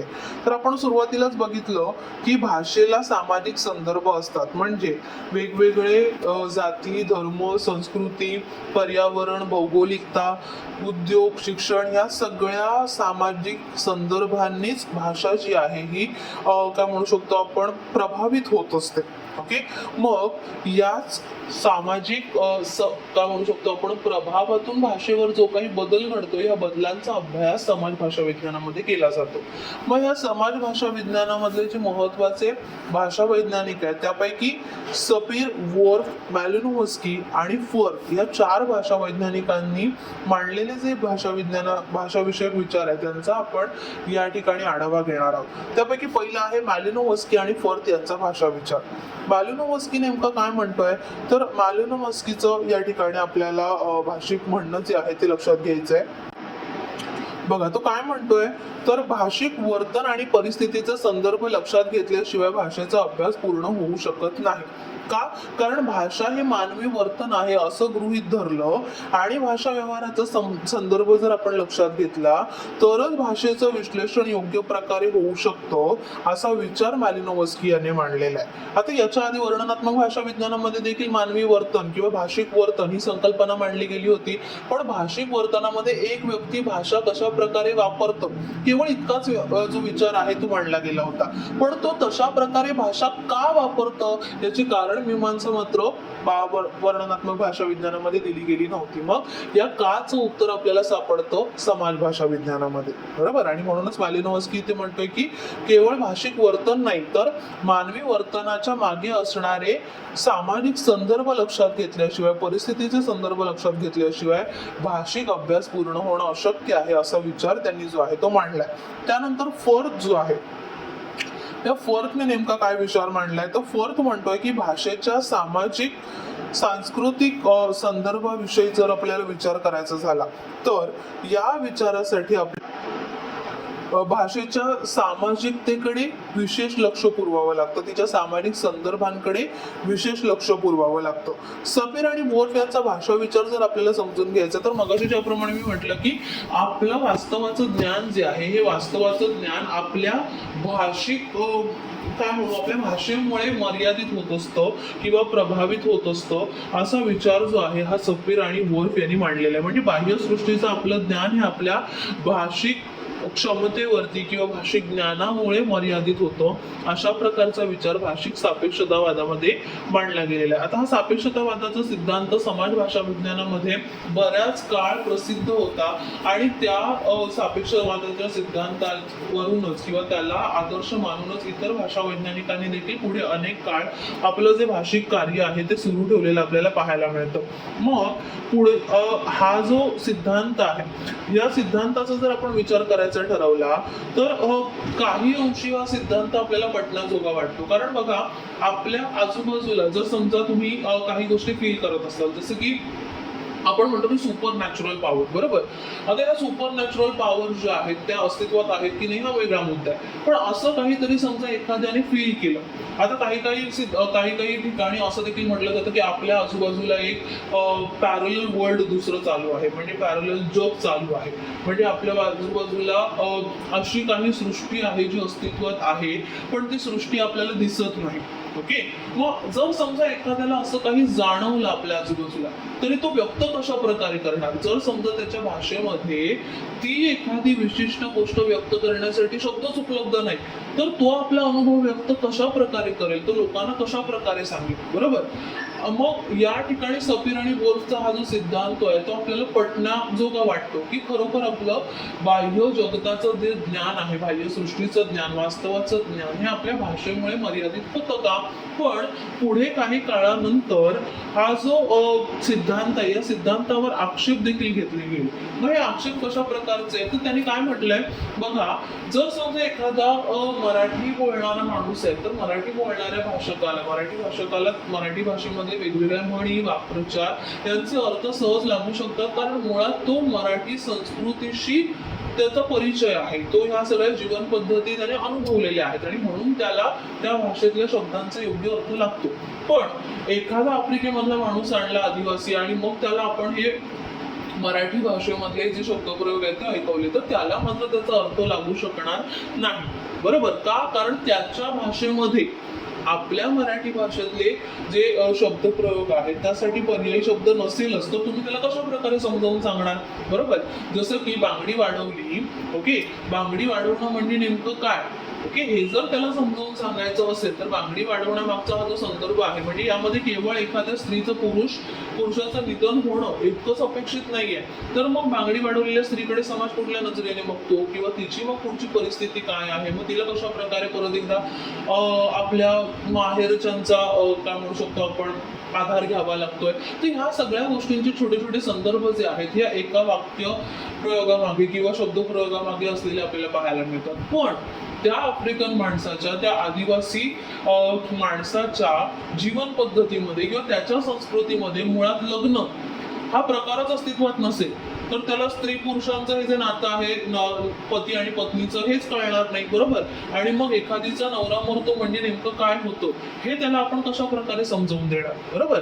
मग इथे आपल्याला प्रश्न पडतो की त्याचं हे जे ज्ञान आहे, ओके, भाषेमधलं हे ज्ञान म्हणजे आपल्याकडचा हा संदर्भ समजून घेण्याचं ज्ञान हे मर्यादित होतंय. का मर्यादित होतंय, त्याला हे समजूनच घेता येणार नाही, कारण त्याच्या भाषेमध्ये अशा प्रकारचा कुठला काय म्हणू शकतो आपण पर्यायी संदर्भच उपलब्ध नाही आणि त्यामुळे त्याला हे ज्ञान पुरेसं होऊ शकणार नाही, असं सपीर आणि वोल्फ यांचा सापेक्षतावादाचा सिद्धांत सांगतो. पण पुढच्या काही अभ्यासकांनी असं म्हटलंय की कदाचित तो व्यक्ती इथल्या संस्कृतीमध्ये थोडे काळ राहिला, इथल्या लोकांच्या काय म्हणू शकतो आपण सानिध्यात राहिला, तर असं नाही की त्याला कायमस्वरूपी कधी ज्ञानच होऊ शकणार नाही. तो इथे राहिला आणि त्याने इथली जीवन पद्धती अनुभवली, तर थोड्या काळाने का होईना पण त्याला त्याचे नीट संदर्भ कळू शकतील. म्हणजे काही काळानंतर तो इथली भाषा, त्या भाषेमागचे संदर्भ जाणून घेऊ शकतो. याचा अर्थ त्याला ते ज्ञान मिळू शकतंय, भले त्याच्या स्वतःच्या भाषेमध्ये त्यासाठी संदर्भ किंवा शब्द उपलब्ध नसतील. बरोबर. म्हणजे इथे सापेक्षतावादाचा सिद्धांत जो आहे हा कुठेतरी मर्यादित ठरतो, फोल ठरतो. म्हणून पुढील काळामध्ये सापेक्षतावादाच्या सिद्धांतावर देखील वेगवेगळे आक्षेप आपल्याला भाषा वैज्ञानिकांनी घेतलेले पाहायला मिळतात. ओके. तर इथे आपला घटक क्रमांक 2 जो आहे हा संपलाय. यानंतर आहे भाषिक भंडार, लघुक्षेत्र आणि भाषा व्यवहार. आता या तीनही संकल्पना आपण मगाशीच बघितल्या. बघा, भाषिक व्यवहार म्हणजे नेमकं काय, भाषिक भंडार म्हणजे काय आणि लघुक्षेत्र म्हणजे काय, या संकल्पनांचा विचार आपण घटक क्रमांक 1 मध्येच केलाय. त्याच संकल्पना परत एकदा इथे थोड्याशा विस्तृत स्वरूपात मांडण्यात आलेल्या आहेत. ओके. याच संकल्पनांचा परत एकदा अभ्यास करण्याची तशी काही गरज नाही, तुम्ही केवळ वाचलात तरी तुम्हाला लक्षात येईल. आपण एक वेगळ्या संकल्पना ज्या आहेत तेवढ्याचाच विचार करूया. पुढे संकल्पना दिलेली आहे भाषिक प्रभाव क्षेत्र. आता प्रभाव क्षेत्र म्हणजे नेमकं काय. ओके. तर प्रभाव क्षेत्राचा विचार करताना आपल्याला लक्षात घ्यायचंय की कोणकोणत्या गोष्टींचा प्रभाव भाषेवरती पडतो. तर मगाशी मी म्हटल्याप्रमाणे धर्म असेल, जाती असेल, संस्कृती, शिक्षण, उद्योग किंवा वेगवेगळ्या सामाजिक संस्था, तुमची संस्कृती, परंपरा, रूढी, समजुती, या सगळ्या गोष्टी तुमच्या भाषेवर प्रभाव पाडत असतात. ओके. मग याच वेगवेगळ्या गोष्टींना आपण म्हणतो प्रभाव क्षेत्र. जसं की उद्योग हे काय आहे, भाषेवर प्रभाव टाकणारे क्षेत्र आहे, मग त्याला आपण म्हणणार भाषिक प्रभाव क्षेत्र. बरोबर. तर थोडक्यात भाषेवर प्रभाव टाकणाऱ्या वेगवेगळ्या क्षेत्रांना भाषिक प्रभाव क्षेत्र असं म्हणतात, हे इथे लक्षात घ्यायचंय. त्यानंतर आहे भाषा जतन प्रक्रिया आणि भाषिक भंडार. भाषा जतन प्रक्रिया नेमकं काय? जतन म्हणजे काय? तर जतन म्हणजे एखादी गोष्ट सांभाळून ठेवणं. कशासाठी सांभाळून ठेवणं? तर पुढच्या पिढीसाठी सांभाळून ठेवणं, याला आपण जतन करणं असं म्हणतो. ओके. मग भाषा जतन करायची म्हणजे नेमकं काय? भाषा ही एखादी वस्तू आहे का की बाबा आपण घरात साठवून ठेवली आणि मग पुढच्या पिढीला दिली? नाही. मग भाषा जतन करण्यासाठी नेमकी कशाची गरज आहे, कशा प्रकारे आपल्याला ती जतन करता येईल, याचा विचार या समाज भाषा विज्ञानामध्ये केला जातो. मग भाषा जतन करण्याचा विचार इथे आलाय तर आपण मराठी भाषेचा विचार करूया. बघा, मराठी भाषा आपण हळूहळू म्हणतोय की नामशेष होत चालली आहे, तिचा वापर कमी होत चाललेला आहे. जिकडे तिकडे बघावं तिकडे इंग्रजी भाषेचा वापर जो आहे तो वाढताना दिसतोय. असंच जर सुरू राहिलं तर मराठी भाषा उद्या नाहीशी होऊन जाईल, अशा अनेक गप्पा आपण आजूबाजूला ऐकत असतो, बरोबर. मग अशा परिस्थितीत जर मला वाटतंय की माझ्या पुढच्या पिढ्यांनी सुद्धा मराठी भाषेचा वापर करावा, मराठी भाषेचं ज्ञान त्यांनाही मिळावं, तर नेमकं मी काय करायला हवं याचा विचार इथे करणं गरजेचं असतं. मग भाषेची जतन प्रक्रिया नेमकी कशी असते? एखादी भाषा जर आपल्याला टिकवून ठेवायची आहे तर त्यासाठी काय काय करायला हवं याचा विचार समाज भाषा विज्ञानामध्ये जतन प्रक्रियेत केला जातो. मग जर समजा मला वाटतं की मराठी भाषा टिकायला हवी, तर केवळ मराठी भाषा टिकावी म्हणून आरडाओरड करून किंवा भाषणं देऊन ते टिकणार आहे का? नाही. तर त्यासाठी सगळ्यात पहिलं पाऊल म्हणजे मराठी भाषेचा माझा वापर वाढला पाहिजे, बरोबर. मग हा वापर कशासाठी वाढला पाहिजे? तर दोन्ही प्रकारे, लिहिण्यासाठी देखील आणि बोलण्यासाठी देखील. जर मला वाटतंय की माझ्या पुढच्या पिढ्यांनी उद्या मराठी भाषेचा वापर करायला हवा, मराठी भाषा टिकायला हवी, तर आज मी प्रत्येक ठिकाणी बोलत असताना मराठी भाषेचा आवर्जून वापर करणं गरजेचं आहे. ओके. पण आपल्याला काढण्याची सवय असते, समोरचा व्यक्ती अनोळखी आहे म्हटल्यानंतर त्याला मराठी कदाचित येतही असेल, पण आपण सुरुवातच कशातून करणार? हिंदीमधून किंवा इंग्रजीमधून. ओके. मग असं जर आपण सातत्याने करत राहिलो तर आपल्या पुढच्या पिढीपर्यंत मराठी भाषा खरंच पोहोचेल का? नाही, बरोबर. मग जतन प्रक्रिया केवळ मराठीच नाही तर कुठलीही भाषा जतन करणं ही आपली गरज आहे. का?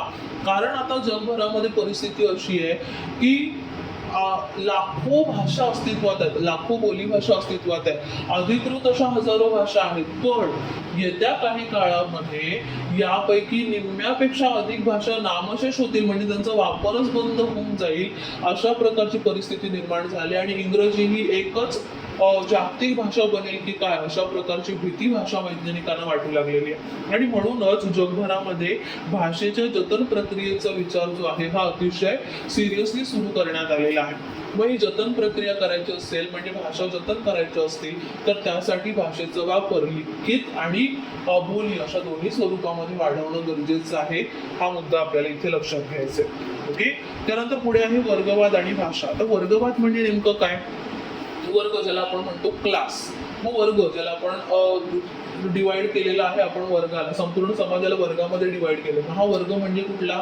Lower class, middle class, upper class, बरोबर. लोअर क्लास ज्याला आपण म्हणतो जे कमी शिक्षित आहेत, ओके, किंवा जे गरीब आहेत अशांना आपण म्हणतो lower class. Okay. Middle class म्हणजे जे पोटापुरतं कमवत आहेत, जे स्वतःच्या मूलभूत गरजा पूर्ण करू शकतात, त्यांना आपण म्हणतो मिडल क्लास. आणि त्यानंतर आहे अपर क्लास, म्हणजे जे मूलभूत गरजा पूर्ण करून वर अतिरिक्त चैनीच्या गरजा देखील पूर्ण करू शकतात, त्याला आपण म्हणतोय उच्च वर्ग किंवा हायर क्लास. ओके. मग लोअर क्लास, मिडल क्लास आणि अपर क्लास, याच्यामध्ये पण परत मिडल क्लासमध्ये लोअर मिडल, अपर मिडल असे उपप्रकार आपल्याला पाहायला मिळतात. मग या वर्गांची भाषा देखील वेगवेगळी असते का? तर अर्थातच असते. रस्त्यावरच्या झोपडपट्टीत राहणारा एखादा माणूस आहे, तो ज्या प्रकारे मराठी भाषेचा वापर करेल, तसेच मराठी एखादा मोठा मराठी भाषिक बिझनेसमॅन असेल, तो करताना तो भाषेचा तसाच वापर करेल का? अर्थातच नाही करणार. दोघांची भाषा कशी असणार आहे? वेगळी असणार आहे. भले दोघं मराठीत बोलत असतील, पण त्यांच्या त्यांच्या सामाजिक परिस्थितीनुसार भाषेचा वापर, भाषेचं स्वरूप हे कसं असणार आहे? वेगळं असणार आहे, बरोबर. मग हे वेगळं का? वर्गानुसार भाषा कशी बदलते याचा अभ्यास देखील समाज भाषा विज्ञानामध्ये केला जातो. पुढे आहे उद्योग भाषा. उद्योगानुसार देखील भाषा बदलते, लिंगानुसार भाषा बदलते, लघु क्षेत्रानुसार भाषा बदलते, कुटुंबानुसार भाषा बदलते, ओके, किंवा शिक्षणानुसार, शेतीनुसार, भाषा व्यवहार जो आहे हा बदलत असतो. मग या सगळ्यालाच आपण म्हणतो भाषेची प्रभाव क्षेत्र. प्रभाव क्षेत्र म्हणजे भाषेवर परिणाम करणारी, भाषेच्या वापरावर परिणाम करणारी क्षेत्र. मग या क्षेत्रानुसार, या प्रभाव क्षेत्रानुसार भाषिक वापर जो आहे हा प्रत्येकाचा बदलत असतो. आणि ह्याच बदलत्या भाषिक काय म्हणू शकतो, भाषेच्या स्वरूपालाच आपण भाषिक व्यवहार अशी संकल्पना जी आहे ती वापरतो. ओके. त्यानंतर पुढे आपल्याला अभ्यास करायचा आहे घटक क्रमांक 4 चा भाषा संपर्काचं स्वरूप. भाषा संपर्काचं स्वरूप मगाशीच आपण बघितलं की भाषेचा, वेगवेगळ्या भाषा बोलणाऱ्यांचा एकमेकाशी संपर्क आला की त्या संपर्कातून एकतर नवीन भाषा तयार होतात किंवा एका भाषेमध्ये दुसऱ्या भाषेतले शब्द जे आहेत ते घेतले जातात, आदान प्रदान होतं. ओके. म्हणजे आयदर नवीन भाषा तयार होईल किंवा आपल्या मूळ भाषेचं स्वरूप जे आहे ते थोडंसं बदलेल. ओके. मग यातूनच आपण मगाशी 4 प्रकार बघितले. त्यातला पहिला होता व्यक्ती बोली संपर्क. आता व्यक्ती बोली संपर्क म्हणजे नेमकं काय? जर समजा तुम्ही कधी ऑब्झर्व केलं असेल तर तुमचं जर समजा एखादा मित्रमैत्रिणींचा ग्रुप असेल, समजा 3 किंवा 4 व्यक्तींचा एखादा ग्रुप आहे, तर त्या प्रत्येक असे कितीतरी ग्रुप आपल्या आजूबाजूला आपण बघतो. या 3-4 मित्रमंडळींमध्ये प्रत्येकाची बोलण्याची लहेजा जो असतो, लकब असते, ती वेगळी असते, बोलण्याची शैली वेगळी असते. काही व्यक्तींच्या बोलण्यात एखादा शब्द किंवा त्याचं एखादं उच्चार हा सातत्याने येताना आपल्याला बघायला मिळतो. जसं की एखादी व्यक्ती बोलताना सारखं सारखं हा हा किंवा बरोबर बरोबर किंवा मी म्हटलं अशा प्रकारचे शब्द सातत्याने वापरताना दिसते. मग ही त्याची अशी एक विशिष्ट पद्धत असते. ओके. किंवा काही व्यक्ती ठराविक पद्धतीचे शब्द प्रयोग त्यांच्या बोलण्यात वारंवार करताना दिसतात.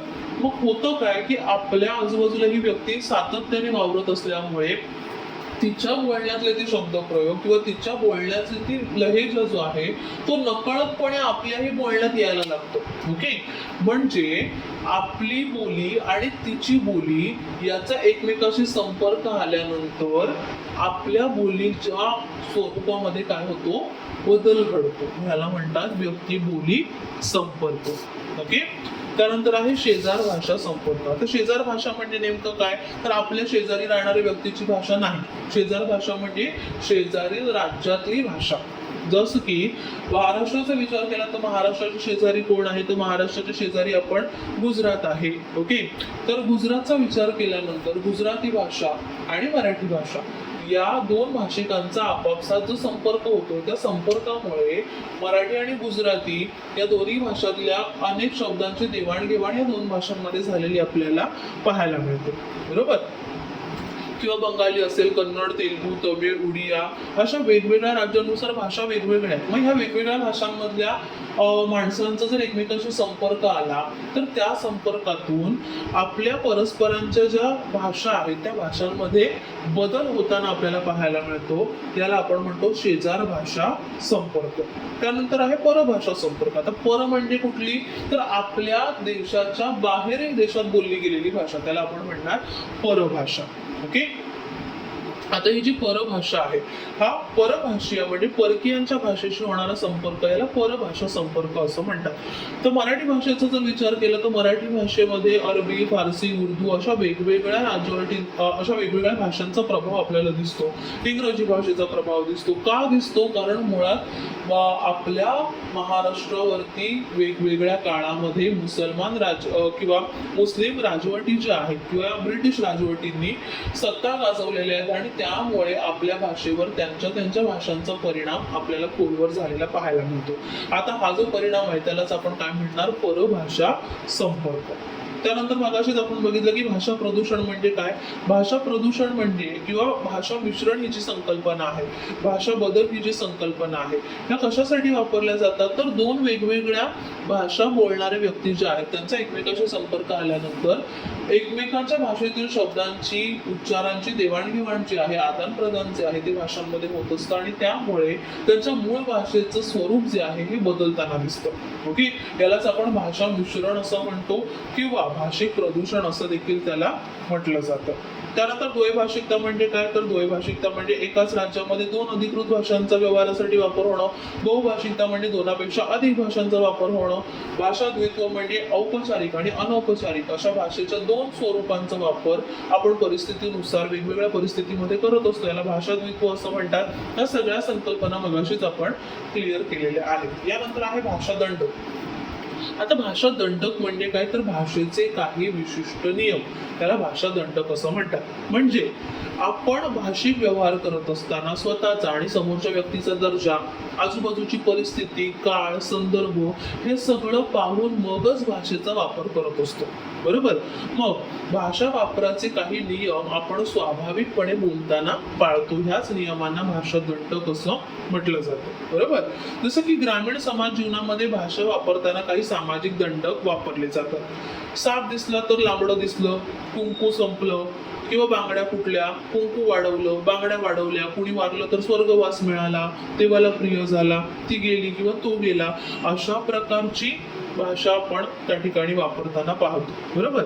मग हे जे भाषिक प्रयोग आहेत, हे भाषिक प्रयोग ग्रामीण जीवनामध्ये मोठ्या प्रमाणावर पाहायला मिळतात. आता याच्या मागचं कारण काय आहे, तर त्या ठिकाणी एखाद्याचं काय म्हणू शकतो आपण, निधन होणं, ओके, किंवा स्त्रीसाठी ग्रामीण जीवनामध्ये एखाद्या स्त्रीसाठी तिचं नवऱ्याचं अस्तित्व हे सर्वस्व मानलं जातं. म्हणजे तिचा नवरा जाणे ही तिच्या आयुष्यातली सगळ्यात मोठी घटना आहे, अशुभ घटना आहे. मग त्यासाठी ते दर्शवणाऱ्या ज्या गोष्टी आहेत, ओके, त्या गोष्टी ज्या आहेत त्या गोष्टींसाठी ठराविक शब्दप्रयोग वापरले जातात. जसं की रोजची कामं करत असताना हातातला हिरवा चुडा जो आहे हा काचेचा असल्यामुळे एखादी बांगडी जी आहे ती फुटणं स्वाभाविक असतं.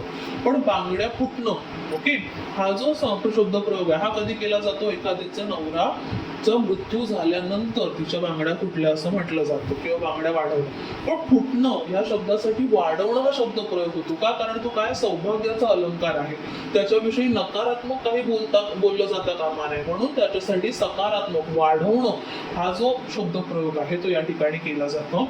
मग हे सगळं जर आपल्याला समजून घ्यायचं असेल तर त्यासाठी आपल्याला ग्रामीण समाज जीवनात समजून घेणं गरजेचं असतं, बरोबर. मग याचाच अर्थ सांगण्याचा मुद्दा काय आहे की भाषेमध्ये परिस्थितीनुसार, संदर्भानुसार, काय म्हणू शकतो, काळानुसार आपण काही ठराविक नियम वापरत असतो आणि त्यालाच आपण भाषा दंडक असं म्हणतो.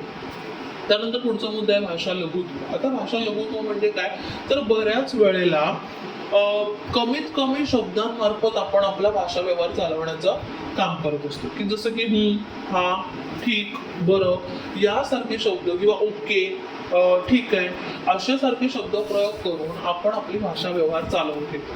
म्हणजे कमीत कमी शब्दांमध्ये आपापसातला भाषिक व्यवहार चालवणं याला भाषा लघुत्व असं म्हटलं जातं, ओके. त्यानंतर पिजिन भाषा म्हणजे काय, क्रिओल भाषा म्हणजे काय हे आपण मगाशीच बघितलं. दोन परभाषिक व्यक्ती जर एकमेकाच्या संपर्कात आल्या आणि त्यांच्या संपर्कातून एक तिसरी नवीन कामचलाऊ भाषा तयार झाली तर तिला पिजिन भाषा म्हणतात, आणि तीच भाषा उद्या स्थिर स्थावर झाली की तिला क्रिओल भाषा असं म्हटलं जातं. सो अशा प्रकारे आपण घटक क्रमांक 4 या ठिकाणी संपलेला आहे. पुढचा घटक आहे घटक क्रमांक 5, भाषा नियोजन. आता भाषा नियोजन नेमकं काय आहे, भाषा नियोजन करायचं म्हणजे काय करायचं. समाज भाषा विज्ञानामध्ये भाषिक नियोजन या गोष्टीला अनन्यसाधारण महत्त्व असलेलं पाहायला मिळतं. मग भाषिक नियोजनाचा नेमका अर्थ काय तो या ठिकाणी आपण बघणार आहोत. बघा, काही वेळेला काय होतं की भाषेमुळे समाजात वेगवेगळे प्रश्न जे आहेत ते निर्माण होतात. हे सामाजिक प्रश्न सोडवण्यासाठी भाषिक नियोजन महत्त्वाचं ठरतं. जसं की बघा, राष्ट्र निर्मिती सोबतच कुठलंही राष्ट्र एखादं नवीन तयार झालं तर त्या राष्ट्रातील प्रशासन, शिक्षणाबरोबरच सामाजिक सलोख्यासाठी भाषिक नियोजनाची गरज असते. आता या ठिकाणी उदाहरण घ्यायचं झालं तर आपल्या भारतातच घेऊया. भारत नावाचा कुठलाही देश पूर्वी अस्तित्वात नव्हता, बरोबर. आपण छोट्या छोट्या काय म्हणू शकतो आपण, छोटी छोटी स्वतःची अशी प्रत्येक राजाची राज्य होती, बरोबर. अशा स्वतःच्या वेगवेगळ्या छोट्या छोट्या राज्यांमध्ये राज्यकारभार चालत होता. पण ब्रिटिश आल्यानंतर त्यांनी भारतामधील वेगवेगळे प्रदेश जिंकून घेतले, ही राज्य जिंकून घेतली, आणि स्वतःच्या सोयीसाठी त्यांनी भारतातली ही जी जिंकलेली राज्य आहेत त्या जिंकलेल्या राज्यांना एकत्रित करून स्वतःचं असं एक नवीन राज्य जे आहे हे तयार केलं, ओके. आणि मग या राज्याला ठराविक असं नाव देण्यासाठी त्यांनी त्यांनी इंडिया हा शब्द प्रयोग केला. मग या इंडियामधले हे जे वेगवेगळे छोटे छोटे राज्य होती, ह्या राज्यांना ब्रिटिशांपासून स्वातंत्र्य मिळाल्यानंतर आपण दोन ऑप्शन्स जे आहेत ते दिले. एक ऑप्शन काय होता की एकदम तुम्ही स्वतंत्र भारतामध्ये समाविष्ट व्हा किंवा तुमचं स्वतंत्र राज्य जे आहे ते देखील तुम्ही चालू ठेवू शकता, असे दोन ऑप्शन्स त्यांच्याजवळ होते. मग अशा वेळेला ही छोटी छोटी राज्य भारतामध्ये समाविष्ट होण्यासाठी काही राज्य तयार झाली तर काही झाली नाही. मग काही कारणास्तव वेगवेगळी जी स्वातंत्र्याच्या लढाया झाल्या, या लढायांनंतर 1947 मध्ये भारताचा जो पहिला नकाशा आहे तो अस्तित्वात आला आणि वेगवेगळ्या राज्यांचं स्वतःचं असं एक राष्ट्र जे आहे हे तयार झालं. मग हे राष्ट्र तयार झाल्यानंतर या राष्ट्राचे छोटे छोटे विभाग पाडणं गरजेचं होतं, कारण भौगोलिकदृष्ट्या भारत हा एक मोठा देश होता. मग जर समजा याचं प्रशासन चालवायचं तर प्रशासन चालवण्यासाठी त्याचे छोटे विभाग करणं गरजेचं आहे. मग हे विभाग कशानुसार करायचे, त्यासाठी कुठला निकष वापरायचा. मग हा निकष लावत असताना भाषा हा एक महत्वाचा मुद्दा या ठिकाणी लक्षात घेण्यात आला आणि मग भारतामध्ये भाषावार प्रांत रचना जी आहे ती करण्यात आली. म्हणजे आज आपण हे जे सगळे बघतोय की महाराष्ट्र, गुजरात, बंगाल, तमिळनाडू, आंध्र प्रदेश, मध्य प्रदेश, हे सगळे जे वेगवेगळी राज्य तयार झाली आहेत, ही राज्य तयार करत असताना त्यांच्या सीमा ठरवत असताना महत्वाचा निकष कोणता मानला गेला, भाषा हा महत्वाचा निकष मानला गेला. म्हणजे राष्ट्र निर्मिती, राज्य निर्मिती करत असताना भाषा हा मुद्दा फार म्हणजे फार महत्वाचा ठरतो आणि म्हणून समान भाषा विज्ञानामध्ये भाषिक नियोजन का महत्वाचं आहे ते आपल्याला लक्षात येतो. ओके, बघा, कुठल्याही राष्ट्राचं निर्मिती होत असताना राष्ट्रातलं प्रशासन, शिक्षण आणि सोबतच सामाजिक सलोख्यासाठी भाषिक नियोजनाची गरज असते. आणि हे भाषिक नियोजन म्हणजे नेमकं काय, तर भाषिक नियोजन म्हणजे एखाद्या शासकीय व्यवस्थेने आपलं समाजामध्ये सलोखा टिकून राहावा यासाठी केलेला कृतीशील कार्यक्रम, याला आपण भाषिक नियोजन असं म्हणू शकतो. ओके, समाजातील भाषिक व्यवहाराचं व्यवस्थापन करण्यासाठी शिक्षण, प्रशासन अशा व्यापक व्यवहारासाठी कुठल्याही संस्थेला, शासनाला किंवा इतर व्यवस्थेला भाषिक नियोजनाची गरज जी आहे ती गरज निर्माण होते आणि म्हणूनच भाषिक नियोजन म्हणजे नेमकं काय हे शिकणं गरजेचं आहे. बघा, भाषिक नियोजनाच्या अनेक व्याख्या आपल्याला पाहायला मिळतात, त्यापैकी एक दोन व्याख्या आपण बघूया. यंत्रणांनी निर्धारित केलेल्या उद्दिष्टांची पूर्तता करण्यासाठी एक सामाजिक संसाधन म्हणून भाषा व भाषा व्यवहार यांच्या बदलाची तसेच जडणघडणीची कृती म्हणजे भाषिक नियोजन होय, अशी कॅरॉल ईस्टमन यांनी एक व्याख्या केलेली आहे. ओके, भाषिक प्रश्नांविषयी विचार करत असताना विशेषतः राष्ट्रीय स्तरावरील सोडवणूक करण्यासाठी केलेले संघटित प्रयत्न म्हणजे भाषिक नियोजन होय, अशी फिशमन यांनी व्याख्या केली आहे. आता या व्याख्या जर तुम्ही लक्षात घेतलात तर राष्ट्रीय किंवा आंतरराष्ट्रीय पातळीवरील समस्या सोडवण्यासाठी, भाषिक समस्या सोडवण्यासाठी जे काही कृतीशील कार्यक्रम एखादी शासन संस्था राबवते त्या कार्यक्रमांनाच आपण भाषिक नियोजन म्हणू शकतो, हे आपल्याला लक्षात घ्यायचं आहे. मग भाषिक नियोजनाची काही उद्दिष्ट आहेत का, तर ती उद्दिष्ट आपल्याला इथे बघितली तर लक्षात येईल की भाषिक नियोजन नेमकं कशाला म्हणायचं. भाषिक नियोजन एखादी व्यवस्था करते, एखादं शासन संस्था करते म्हणजे नेमकं काय करते, तर बघा, पहिलं म्हणजे भाषिक प्रश्नांची नोंद घेते. भाषेशी संबंधित कोणते प्रश्न समाजामध्ये निर्माण झालेत यांची नोंद करणं. दुसरं, त्या भाषिक प्रश्नांवरती सोल्युशन म्हणजे त्याची सोडवणूक करणं. तिसरं म्हणजे समाजाच्या भाषिक सवयी आणि दृष्टिकोनामध्ये बदल घडवणं. ओके, भाषेच्या सवयी किंवा भाषिक दृष्टिकोन म्हणजे प्रत्येक भाषकांचा दुसऱ्या भाषेकडे बघण्याचा जो दृष्टिकोन आहे, हा दृष्टिकोन बदलण्याचं कामही शासन संस्था करू शकते. एखाद्या शासनासाठी, एखाद्या राज्यासाठी, एखाद्या देशासाठी विशिष्ट अशा भाषेचा व्यवहारासाठी निवड करणे हे देखील भाषिक नियोजनाचंच एक उद्दिष्ट आहे. लेखन पद्धती घडवणे, तिच्यामध्ये बदल करणे, लिपी निश्चिती करणे, लिपीमध्ये सुधारणा करणे, शब्द संग्रह अपडेट करत राहणे, भाषेच्या वापर क्षेत्रांचा विस्तार करणे, भाषेचे शब्द संग्रह, कोश, व्याकरण निर्माण करणे, अल्पसंख्याकाच्या भाषिक प्रश्नांची सोडवणूक करणे, त्यांच्या भाषांना संरक्षण प्रदान करणे, भाषिक नियोजनातून सामाजिक आणि राष्ट्रीय ऐक्य वृद्धिंगत करणे, या सगळ्या उद्दिष्टांसाठी जो कार्यक्रम राबवला जातो, जो कार्यक्रम एखादी शासन संस्था राबवते, अशा कार्यक्रमाला भाषिक नियोजन असं म्हणतात. ओके. मग पुढे त्यांनी भाषिक नियोजनाचे प्रकार आणि दृष्टिकोन सांगितले. तर आता हे भाषिक नियोजनाचे प्रकार आहेत ते दोन आहेत. एक आहे रूपलक्षी आणि दुसरं आहे कार्यलक्षी. ओके. धोरणात्मक नियोजन आणि संवर्धनात्मक नियोजन असे दोन दृष्टिकोन आपल्याला या ठिकाणी पाहायला मिळतात. आता रूपलक्षी म्हणजे भाषेचं रूप जर आपल्याला बदलायचं तर त्यामध्ये वेगवेगळे मुद्दे येतात. ते म्हणजे धर्मामध्ये, साहित्यामध्ये, शिक्षणामध्ये भाषिक रूप बदलणं. ओके. मग त्यासाठी राजभाषीकरण, राष्ट्रीयकरण, भाषाबंदी किंवा भाषा समूह, भाषा प्रामाण्यता यासारखे उपाययोजना करणं. जर कार्यलक्षी विचार करायचा झाला तर भाषेचं जतन करणं, भाषेचा प्रसार करणं, भाषेचं पुनरुज्जीवन करणं यासारखे कार्यक्रम जे आहेत ते भाषा नियोजनाअंतर्गत आखले जात असतात, एखादी शासन व्यवस्था करत असते. मग भाषेचं जे सामाजिक स्थान आहे, हे भाषेचं सामाजिक स्थान कुठले घटक निर्धारित करत असतात तो आपल्याला पुढचा मुद्दा बघायचा.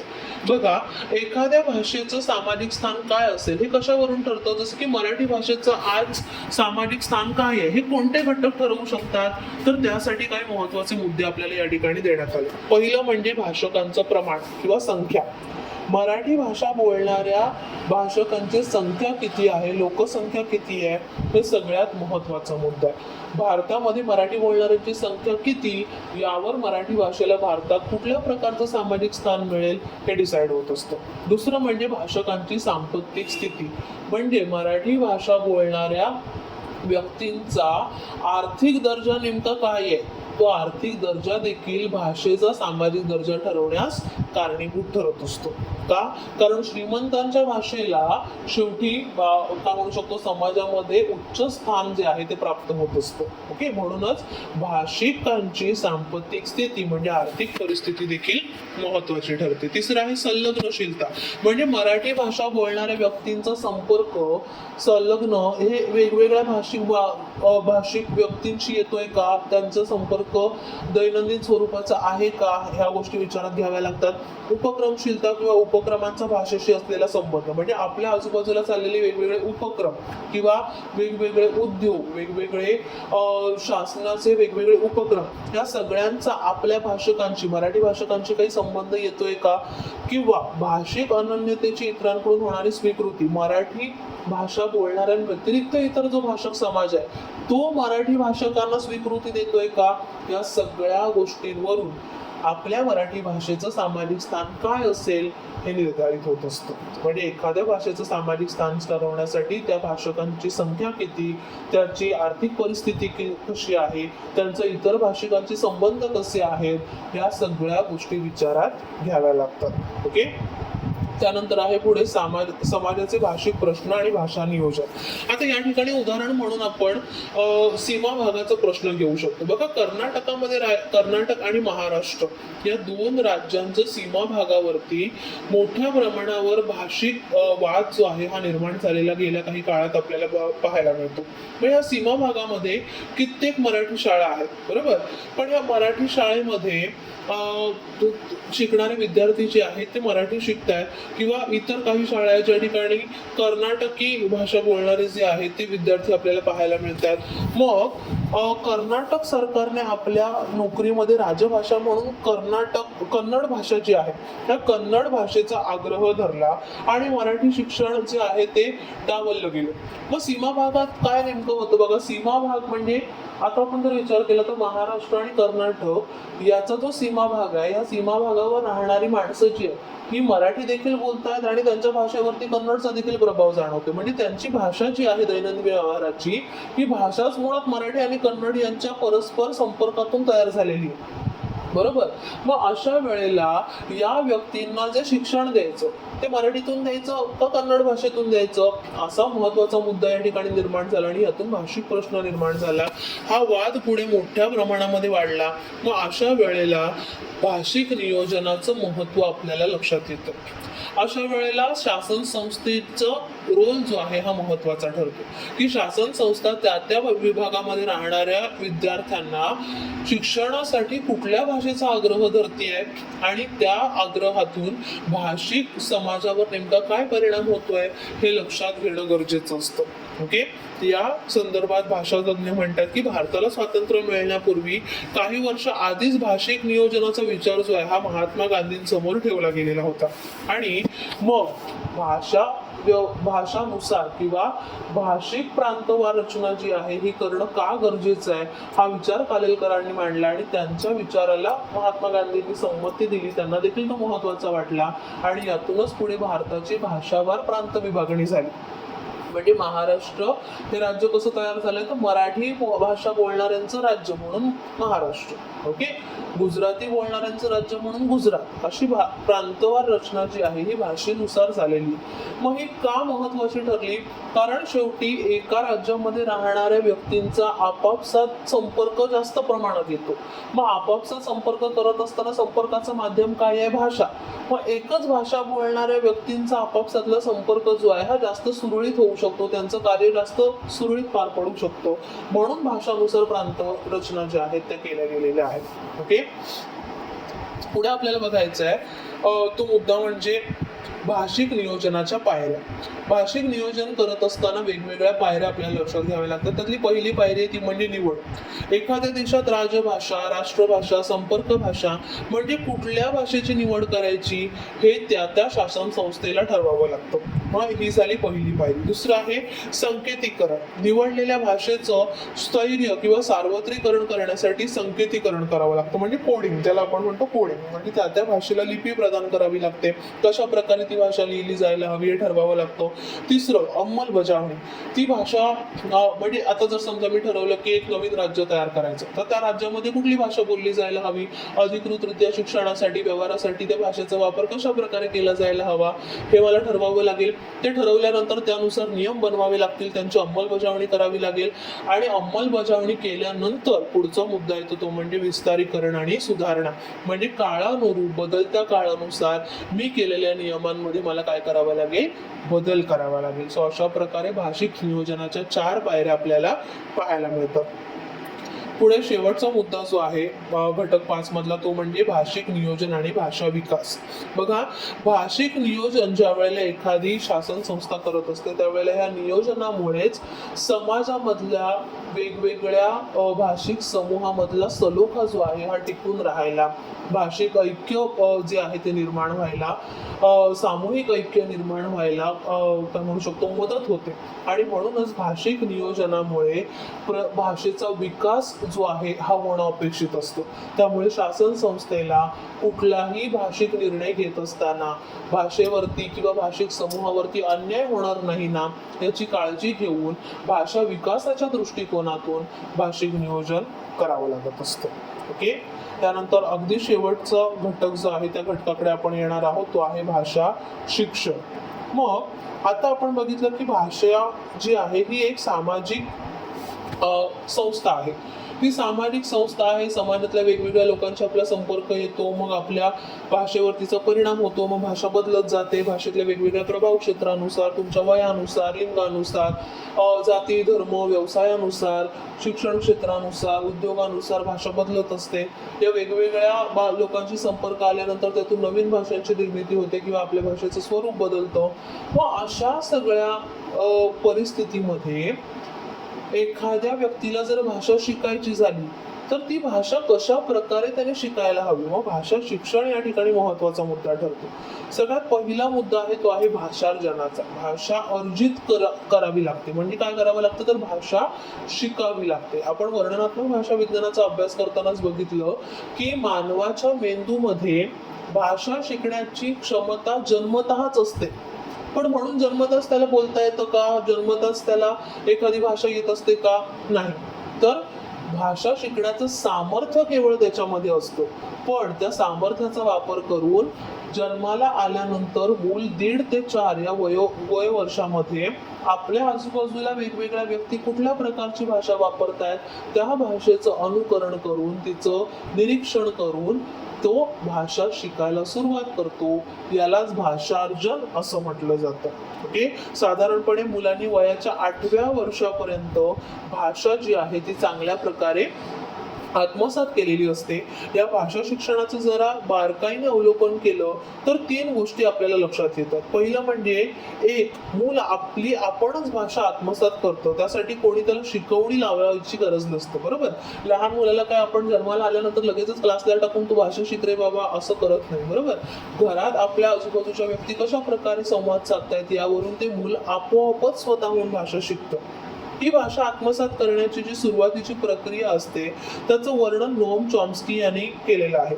मुलांच्या बोलण्यात सुरुवातीच्या काळात तुटकपणा असतो, चुकीची सुरुवात असते, सरमिसळ असते आणि भाषेला पायाभूत असणाऱ्या ह्या योग्य अशा वाक्यरचनेची मोडतोड याचं प्राबल्य असतं. म्हणजे लहान मूल जे आहे हे बोबडे बोलतो, चुकीच्या वाक्यरचना करतं, पण म्हणून काय प्रत्येक वेळी आपण त्याला पाठीत दणका घालून हे चुकलंय असं नको बोलू तसं बोल असं नाही करत. बरोबर, भाषा शिकण्याच्या सुरुवातीच्या टप्प्यावरती ह्या चुका होणं स्वाभाविक असतं.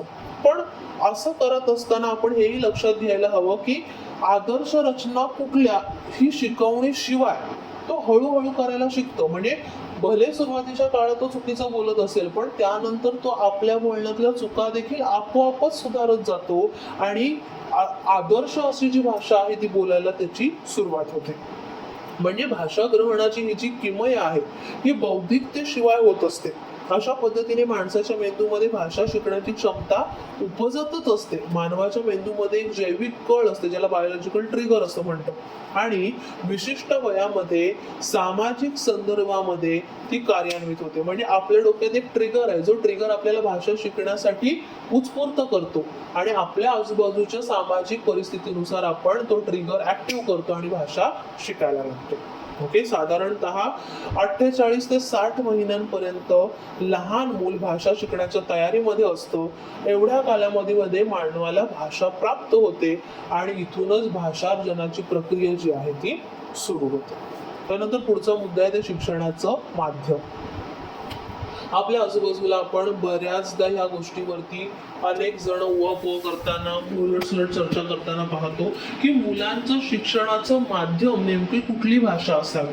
ओके, तर यावरून आपण समाज भाषा विज्ञानाशी संलग्न हा मुद्दा लक्षात घेणार आहोत की शिक्षणाचं माध्यम नेमकं कोणतं असावं. तर शालेय शिक्षणामध्ये स्वभाषा हेच किंवा मातृभाषा हेच शिक्षणाचं माध्यम असावं यावर अनेक भाषा वैज्ञानिकांनी भर दिलेला आहे. त्याचं कारण नेमकं काय बघा, त्या शैक्षणिक अवस्थेत अमुक इतकं ज्ञान मुलाला द्यायचं एवढाच प्रश्न नसतो, तर ज्ञान घ्यायची ओढ मुलांमध्ये निर्माण करणं आणि ज्ञान ग्रहण करण्याचा सराव त्याला होणं याही गोष्टी साधायच्या असतात. म्हणजे लहान मुलाला क्वांटिटी आपण किती शिकवतोय यापेक्षा त्याला त्या वयात शिक्षणाची आवड निर्माण करणं गरजेचं आहे.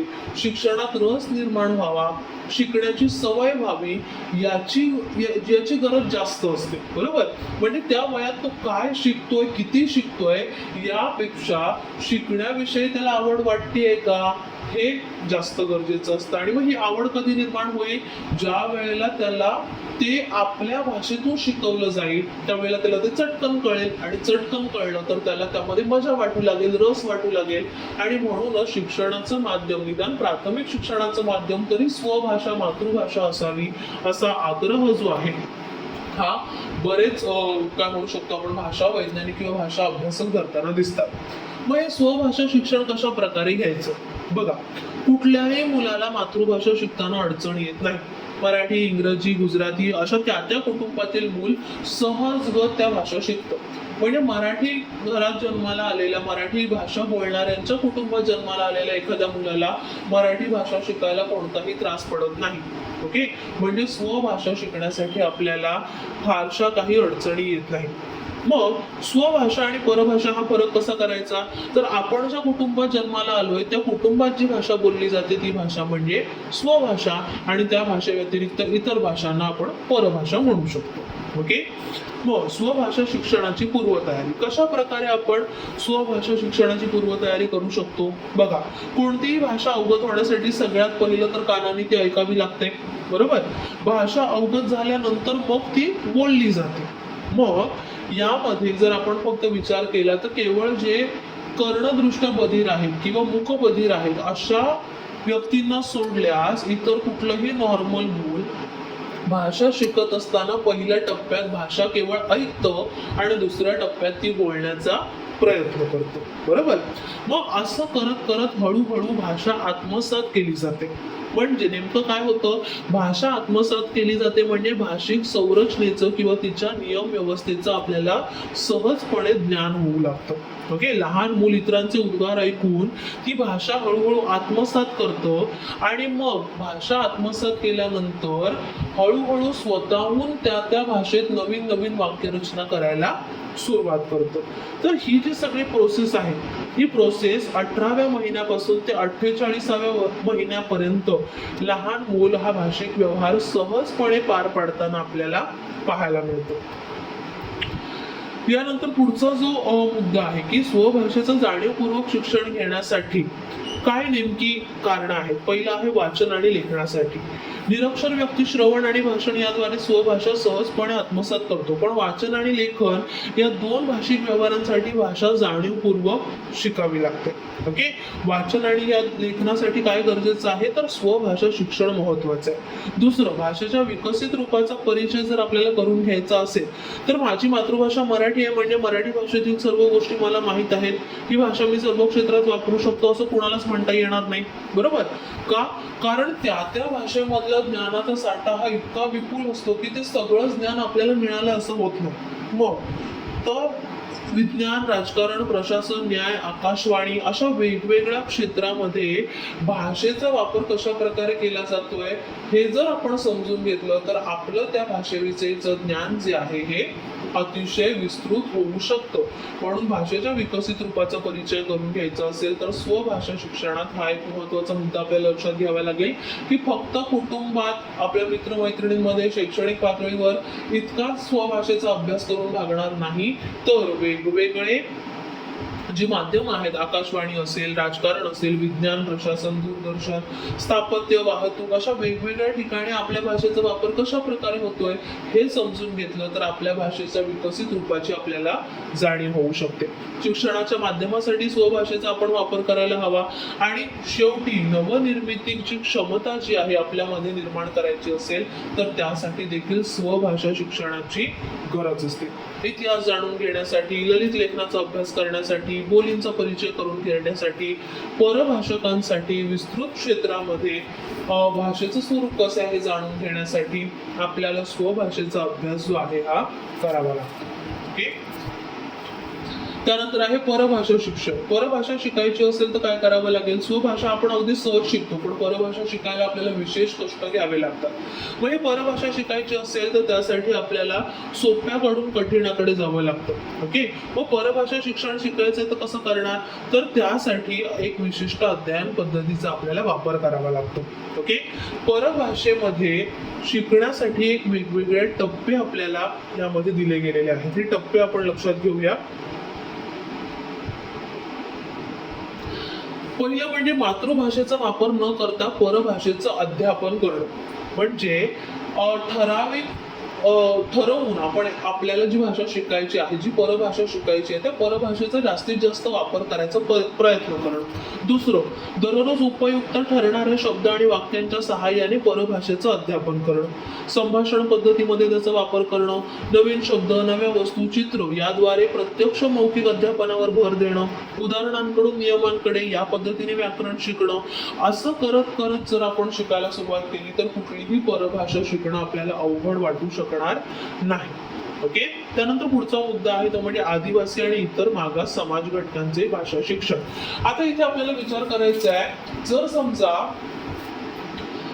आदिवासी पाड्यावर राहणाऱ्या एखाद्या विद्यार्थ्यासाठी शाळा सुरू करायचं सरकारने ठरवलं. ओके. तर शाळा सुरू तर केली जाईल पण ती शाळा किती दिवस टिकेल याची गॅरंटी काही आपल्याला देता येत नाही. का?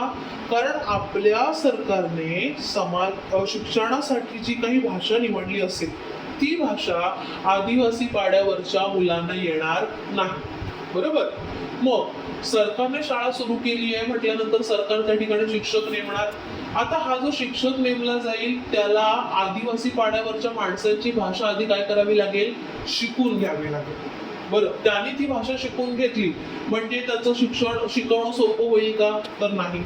दुसरी गोष्ट, आता त्याला शिकवायचं आहे पण शिक्षणाची सगळी पाठ्यपुस्तकं मात्र कुठल्या भाषेत असतील, सरकारने निर्धारित केलेल्या भाषेमध्ये असणाऱ्या जी भाषा ह्या लहान मुलांना म्हणजे आदिवासी पाड्यातल्या मुलांना येत नाही, बरोबर. मग या शिक्षकाला काय करावं लागणार आहे, तर आपल्या पाठ्यपुस्तकातील वेगवेगळ्या संकल्पना, शब्द यासाठी आदिवासी भाषेमध्ये कुठले ऑप्शनल शब्द आहेत, ओके, त्याला पर्यायी शब्द कोणते आहेत हे आधी शोधून काढावे लागतील आणि मग त्यांची भाषा शिकून घेऊन त्यांच्या भाषेमध्ये पाठ्यपुस्तकांची नवनिर्मिती करावी लागेल. तेव्हा कुठे आपण आदिवासी पाड्यावरच्या मुलांना शिक्षण देऊ शकू, बरोबर. म्हणजे आदिवासी समाज घटकांना जर भाषा शिक्षण द्यायचं असेल तर त्यासाठी त्यांच्या भाषेचा अभ्यास करून त्या भाषेमध्ये पाठ्यपुस्तकांची निर्मिती करणं हा सगळ्यात महत्त्वाचा मुद्दा ठरतो, ओके. सो अशा प्रकारे समाज भाषा विज्ञान भाग 1 हे जे आपलं तिसरं पुस्तक आहे त्यातले 6 घटक या ठिकाणी आपले शिकवून पूर्ण झालेले आहेत.